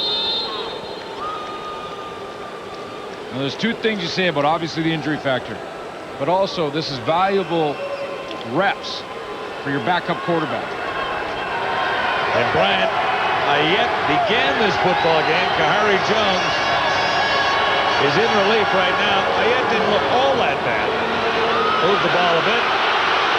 And there's Kahari on the turf again at the 10-yard line with two BC Lions on top of him. He grabbed his leg. Now he's okay. Well, if he's talked himself into staying in the game, he has to get up in a hurry, doesn't he? Oh, yeah. But he went over there and grabbed his leg in a hurry. The race is on to get him. There's David Benefield over there. Legault landing right on top. Landing right on him. See him grab his left leg there? But he did jump up. The other thing is he has played much of the season with a soreness in his back. And there was a game about 4 weeks ago. They didn't know if he was going to play on Friday. And finally, his back responded. He played and won, obviously, because this is an 11-game Blue Bomber win streak. Looking for number 12 tonight. I like the Bombers' chances at this stage of things. Simon, Geroy Simon stopped after a short return across the 50-yard line. Doug Hocking leading the tacklers there after an 8-yard return. Hey, how about those Seattle Mariners? Yeah. Huh? I think they won. I think they won today by 2 touchdowns. So they lost the first 2, but they're back in the series. And Lou Piniella promised he'd bring it back to Seattle. So they're going to win one more. Their journey in New York, those highlights, plus all the CFL action of this day. Earlier, the Stampeders won a critical ball game over Montreal. The Alouette skid continues. They've lost 5 in a row now without their star players, Cavillo and Pringle. Damon Allen on first down, looks deep, has a man open. Drummond, top from behind by Lamar McGriggs. Robert Drummond. Damon Allen has been trying to work the long ball all game long. He has not had success with it. He finally hooks up with Robert Drummond, who's one-on-one with Lamar McGriggs on the outside. That pump fake helped to open up Robert Drummond, and he secures the catch and then steps out of bounds. Huge 45-yard gain for the Lions, who trail the Bombers by 12 and are set up at the 15. There's time for BC. They need a couple more big plays. Damon Allen loves quarterback draw in this situation. 3 receivers to the near side. Allen under the cover is Jimmy Oliver for 5.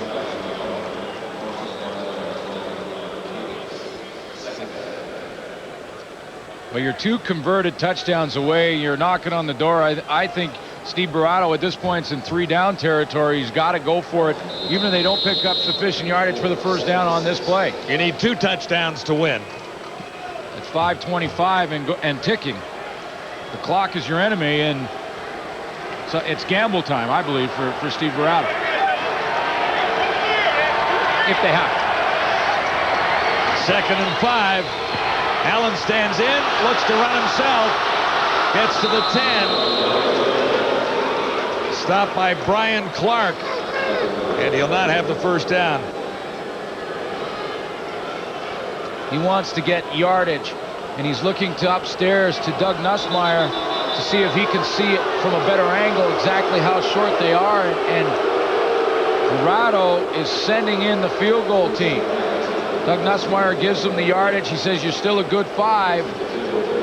Take a look at the clock, and they're electing to go ahead and kick this field goal and take the points while they have a chance in the zone. And you know, they haven't been down there very often in this game. And well, and then you look. I think you go, but at the other side of things, Glenn, not much has worked well for the Lions offensively. They're looking at 3rd and 5, so they need a couple of field goals and a touchdown to win this.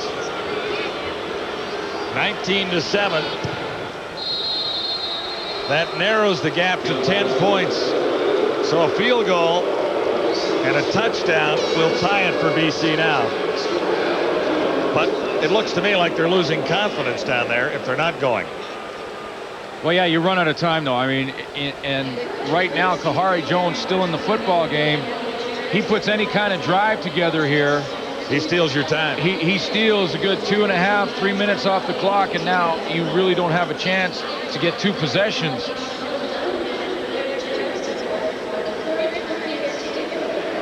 Kahari Jones stays in the game, and you know Dave Ritchie wants to win, especially here in BC, but wow. Record against rolling the dice. The Lions is very impressive. 8 wins, 1 loss for Dave Ritchie. As a head coach, playing against the team he led to the Grey Cup in '94. The Lions got there last year with a miracle run at the end. They've struggled most of this season.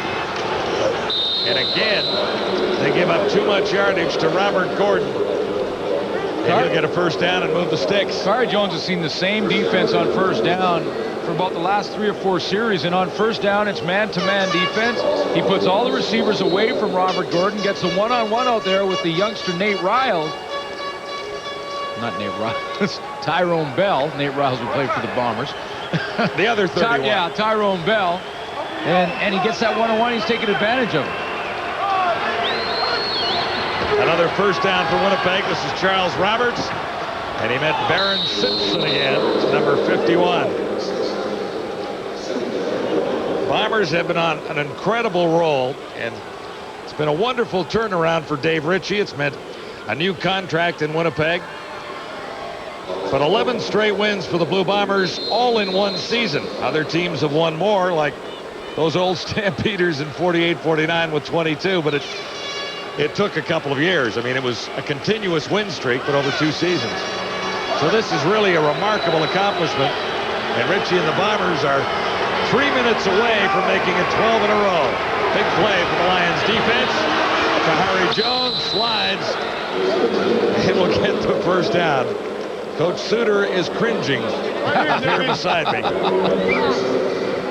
He takes off and runs, and a couple of Lions bear down on him.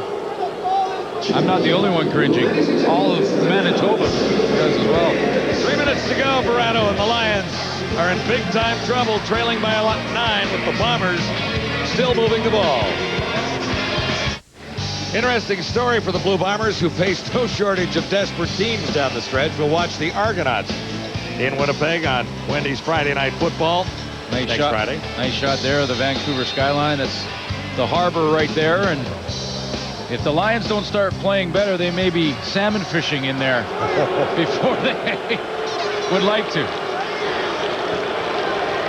Well, they're in a big-time hole here, trailing by 9. Bombers have another first down, and they have great running backs who have moved the ball well all night. That's Eric Blunt. They have used Troy Mills and Charles Roberts. We've talked about the trio, and it has worked well when all 3 have been in there and they've all been healthy. Roberts sees a little less action because he's a return guy, but it's a pretty good grouping, isn't it?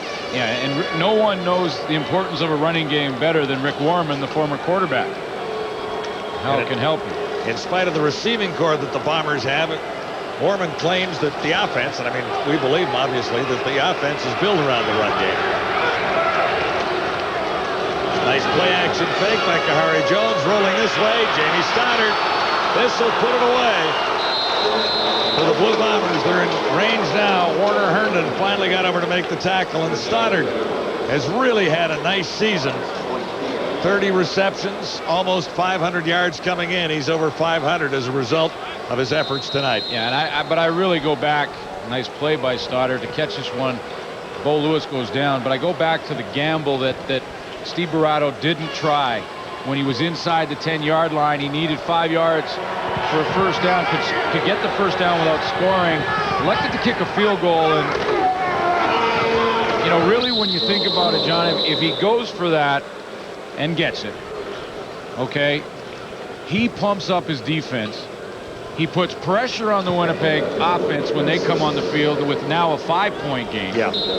And as it stands, he kicks 3. His defense has to come back on the field. They're not injected with any enthusiasm, and it's showing right now. They've been on the field all game long, and Winnipeg just really finishing this game off. There was almost 5 minutes on the clock when Winnipeg took over possession of the football here. Yeah. After the BC field goal. That's right. Kahari Jones has Charles Roberts. He got a rough ride out. Curtis Anderson bounced him off the golf cart camera. That's why we put padding on that. It takes me hours before the game to pad up the golf cart. I'm just out there getting those pads on there, and you got to tie them down. You see that string over the top. It just, that's a big part of my day. Gaffer tape. Oh, yeah. Well, duct tape. You can use that duct tape. Duct tape's good for anything.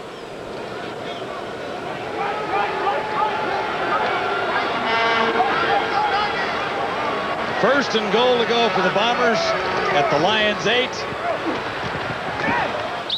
Blunt won't make it that time. Legault, one of the tacklers there, along with Toya Jones.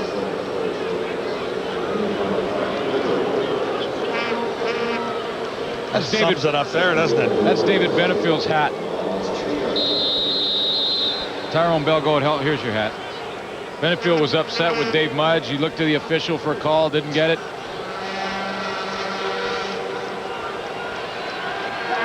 Into the final minute now.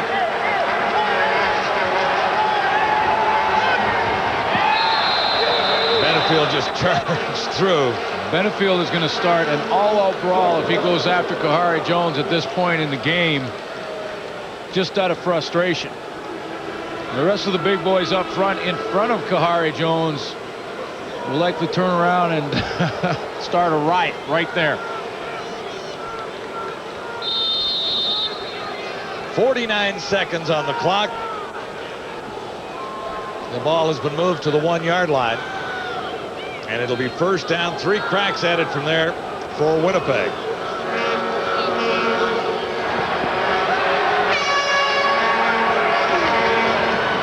Eric Blunt, and he'll have the touchdown. Well, Johnny, full credit to the Winnipeg Blue Bombers and Dave Ritchie, who, you know, took a gamble. I truly believe he took a gamble playing Kahari Jones as long as he did, but he's going to extend the streak to 12 straight games, and it cost him a couple of key players, at least for a while. We know Rylan Wickman will be out probably longer than Milt Stegall. Stegall sounded encouraged by the injury diagnosis, at least initially, and hoped that he'd be back fairly soon. You know, but it's been a tough year out here for the Lions. It really has. On the other side of the field, honestly, you know, you look at this football team that has really struggled, and you can't use injuries as an excuse because a lot of teams in this league have had injuries. But, you know, it's often said that the most important muscle in a football player's body is his heart. And I really believe that the BC Lions are in the injury situation in that department right now. Yeah. The only key guy they're missing in BC right now is Alfred Jackson, who's been out for 4 weeks.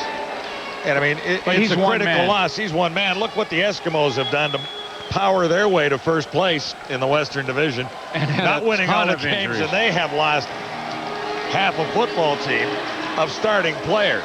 Yeah, and, and as much as Alfred Jackson would help to get back in the lineup, it's the mistakes they're making and the reasons they're losing football games have really nothing to do with the injury situation. It's, we've talked about it, and, no question, they played against a very, very good football team here, the Winnipeg Blue Bombers tonight. But it was a team that really, when you talk about the motivation for this game, the Lions should have dominated in the enthusiasm category, and they really didn't. Well, they came out flat. Yeah, the Bombers have had that kind of a season where so much has gone right for them. But I mean, they were the motivated football team on the field here tonight, not the BC Lions. If I'm Toronto Argonauts right now, I'm feeling great about my chances to get into the playoffs in the West Division. Well, on the crossover, Toronto moves ahead of the BC Lions as a result of the point they gained last night in the overtime tie with the Eskimos last night. So there's the way it looks right now. Albeit the Lions do have 3 games to play, and the Argonauts have only 2, Winnipeg and Hamilton.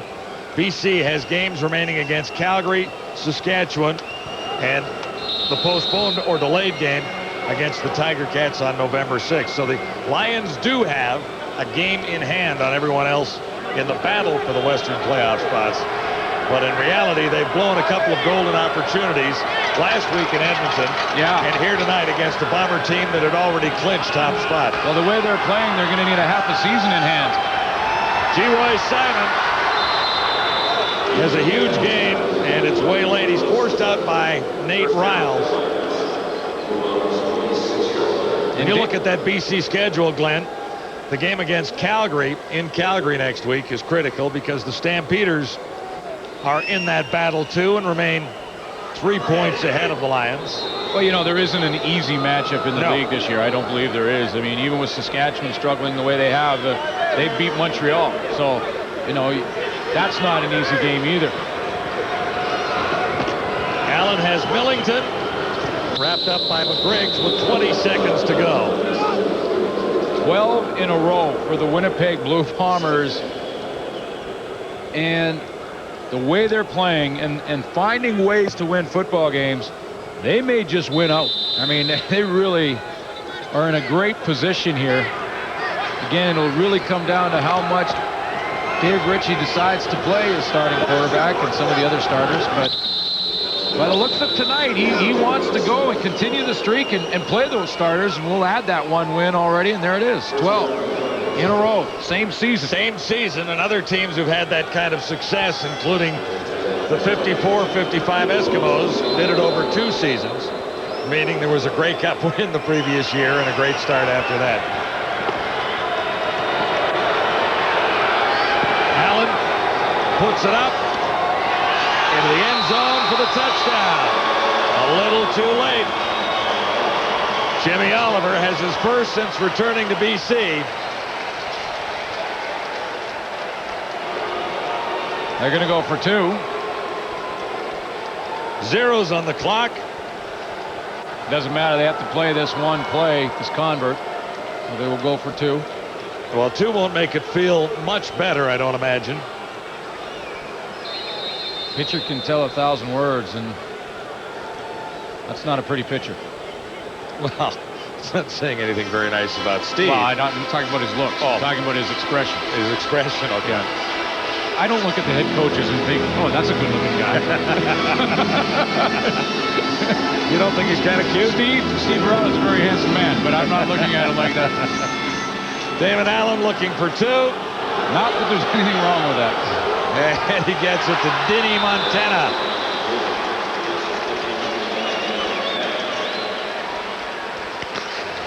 Well, it may mean a little something. Dave Ritchie lost 2 key players tonight and won a football game. Steve Barato lost a little more ground in a run to try and clinch a playoff spot in the West. I think it's shake-up time for the BC Lions. There may be changes this week, and Steve Barato and Adam Rita, I'm sure, will discuss things following this football game, but they need to shake up this lineup, whether it means benching a veteran, bringing in some other talent. finding some enthusiasm to inject into this football team. Lions have lost 4 games in a row. Final score tonight, 26-18. And how about those Bombers rolling along? 12 straight wins. And they make it 14.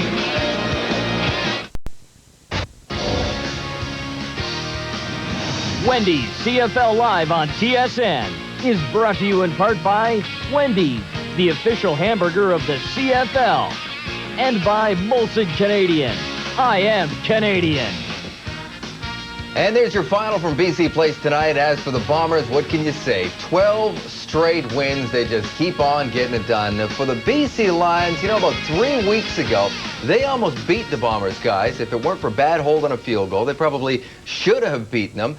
They were very competitive that night, and since that time, they have not been competitive, and tonight's another example. This is what surprises me, because back in August, they had about 4 games where they looked great, where they were completing passes, there was an energy level, and then somewhere in and around September, they lost it, and I really have no clear reason why. Toronto was a different situation, and they must be looking at this saying, we can beat these guys just because we put out a better effort level. They seem to turn it around in that first week in September, but to me, it's almost unexplainable. I think you really do have to look at yourself as players and suggest, am I doing the best I can to play football? Well, you know what, I think, guys, it goes back, and we've talked about this previously, to last year. Donnie Blair speaks out against Joe Paopao, the offensive coordinator. The organization does absolutely nothing to discipline him. And the inmates have been running the asylum. People talk about this team, about its talent, and we're surprised where they are. But the reality is, Adam Rita has been general manager of British Columbia for 5 years. They have only had 1 winning season. They won the Grey Cup last year. But this has been a talented team that has underachieved more than just this year. Yeah, I can't put a finger on it, Eric. You know, Chris, Dave, we've been talking about it in the studio here time and time again. And it is a broken record. It's redundant. Yeah, it is. We're tired of saying it. We're tired of watching it. There's got to be something done here. Chris, you know, you're talking about just attitude. Period. I know. You know, they're talking about injecting something into the program, and you heard Glenn Suter there talking about changes have to be made. Got to create some enthusiasm there. I see them expending energy in the wrong places. I don't see any enthusiasm, any encouragement. I see a lot of selfishness out there. I don't see anybody coming together. And we always talk about that when you have championship teams. What do they talk about?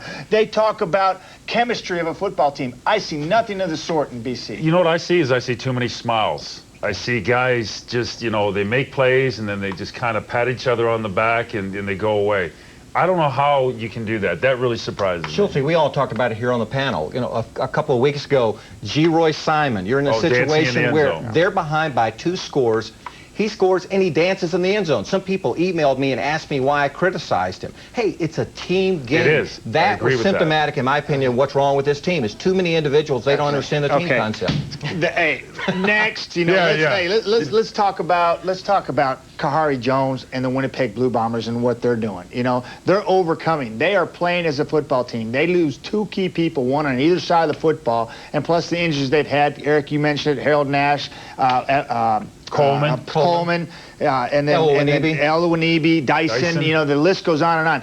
That's football in the Canadian Football League when you're dealing with a 39-man roster. And when you have a football team that's willing to sacrifice and do the things together to move the chains, put the ball in the end zone, stop people, win football games, you're going to be seeing the Winnipeg Blue Bombers. And that's why they're winning, because they have chemistry now. They're a team. I agree. They're a team. And how about Dave Ritchie? In 1996, when David Braley bought the team, Dave Ritchie desperately wanted this job. He did not get an interview. Remember, he had been the head coach of BC 93 through 95, had won a Grey Cup, had 3 winning seasons. Like I said, he didn't get an interview. As the head coach at Montreal and at Winnipeg, he's now 10-1 against the BC Lions. Dave Ritchie is a heck of a coach, guys. And despite the fact we kept shaking our head, he kept Kahari in there right to the bitter end and got it done. We disagree with it. You know, though, we're on the outside looking in. It's hard to criticize the guy. The man's got 12 straight wins in his back pocket. This guy's got 4 straight losses in his back pocket, and that's not a happy picture right there.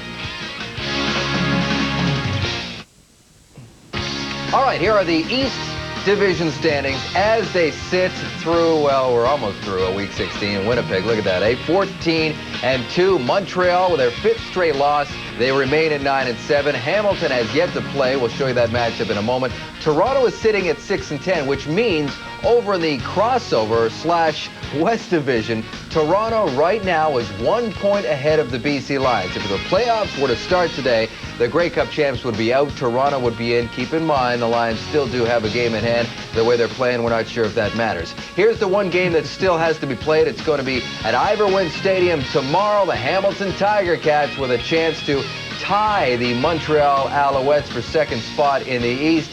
Schulte, what do you think about this game? Well, I think Saskatchewan's going to come out and play pretty good. I've been impressed with Keith Smith, not in the sense that he's made these great dramatic plays, but you just see improvement. When he first started his first games in the Canadian Football League, he looked totally lost. But each and every game, he's starting to pick up reads, he's starting to make plays, and he's more and more confident. He's got good mobility, and I think the Saskatchewan defense is also an underrated defense. The problem with that team is they kind of waited too late to get the guys in the right place, because we're into the last couple of weeks here, last 3 games, and if they were at this at the start of the season, I think they would have been, hopefully a playoff team, Maddie. Well, again, that's another case, Chris, of a team that's been decimated by injury all season long. They lost Curtis Marsh and a lot of players offensively, lost Marvin Graves. And I think the way they handled Marvin Graves early on was a mistake. I think they were looking at him as a playmaker, as a legitimate quarterback to step in there and carry a football team. I think he's a role player, and I think they put too much on his shoulders early. But now they're starting to put Keith Smith in a situation, Chris, where I think that they're using him properly. They're using his talent around him to make him a better quarterback. I think the Saskatchewan team is improved,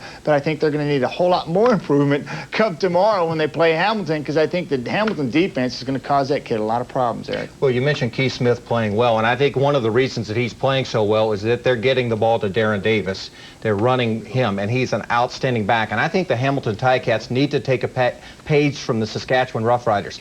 I love Danny McManus. I like their defense and special teams. They're doing a terrific job, but they've got to run the football some. Last week, less than 25 yards in the first half. They abandoned the run completely in the second half. The Hamilton Ticats are a sleeper in this thing. If they can pass the Montreal Alouettes, they have a real chance for a home field advantage, but I think they're going to have balance in November. So far, we haven't seen that in the last few weeks. Quick comment on Montreal, guys. 5 straight losses. They're obviously without 6 starters, including their starting quarterback and Mike Pringle, who could be back for next week's head-to-head with Hamilton. You know what? It's going to be tough, because when I saw Montreal play today, I looked at their body language on the bench, and this is a down football team. This is very unusual.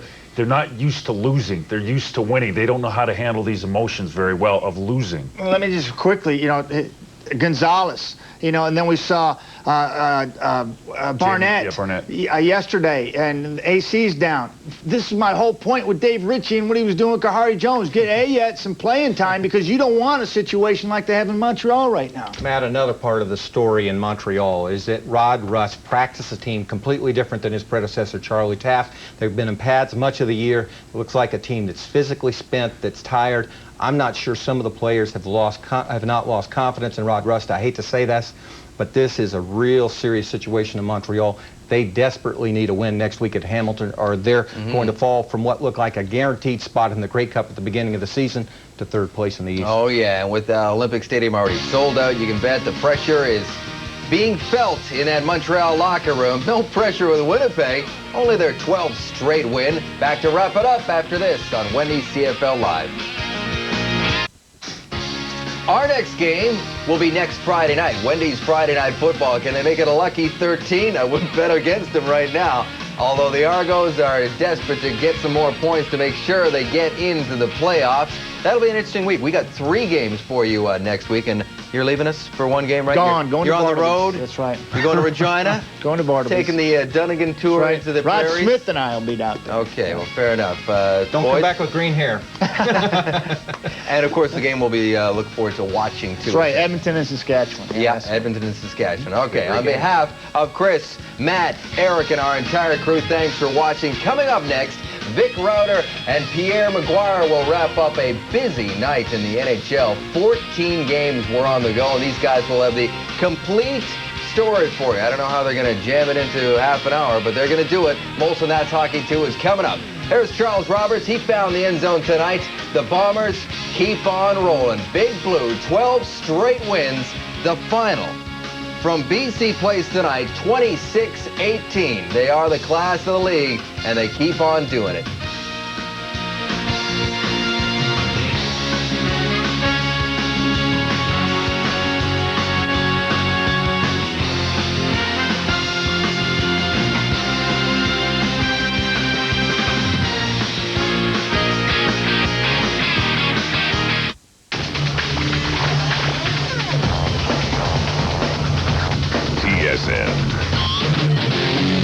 Canada's sports leader.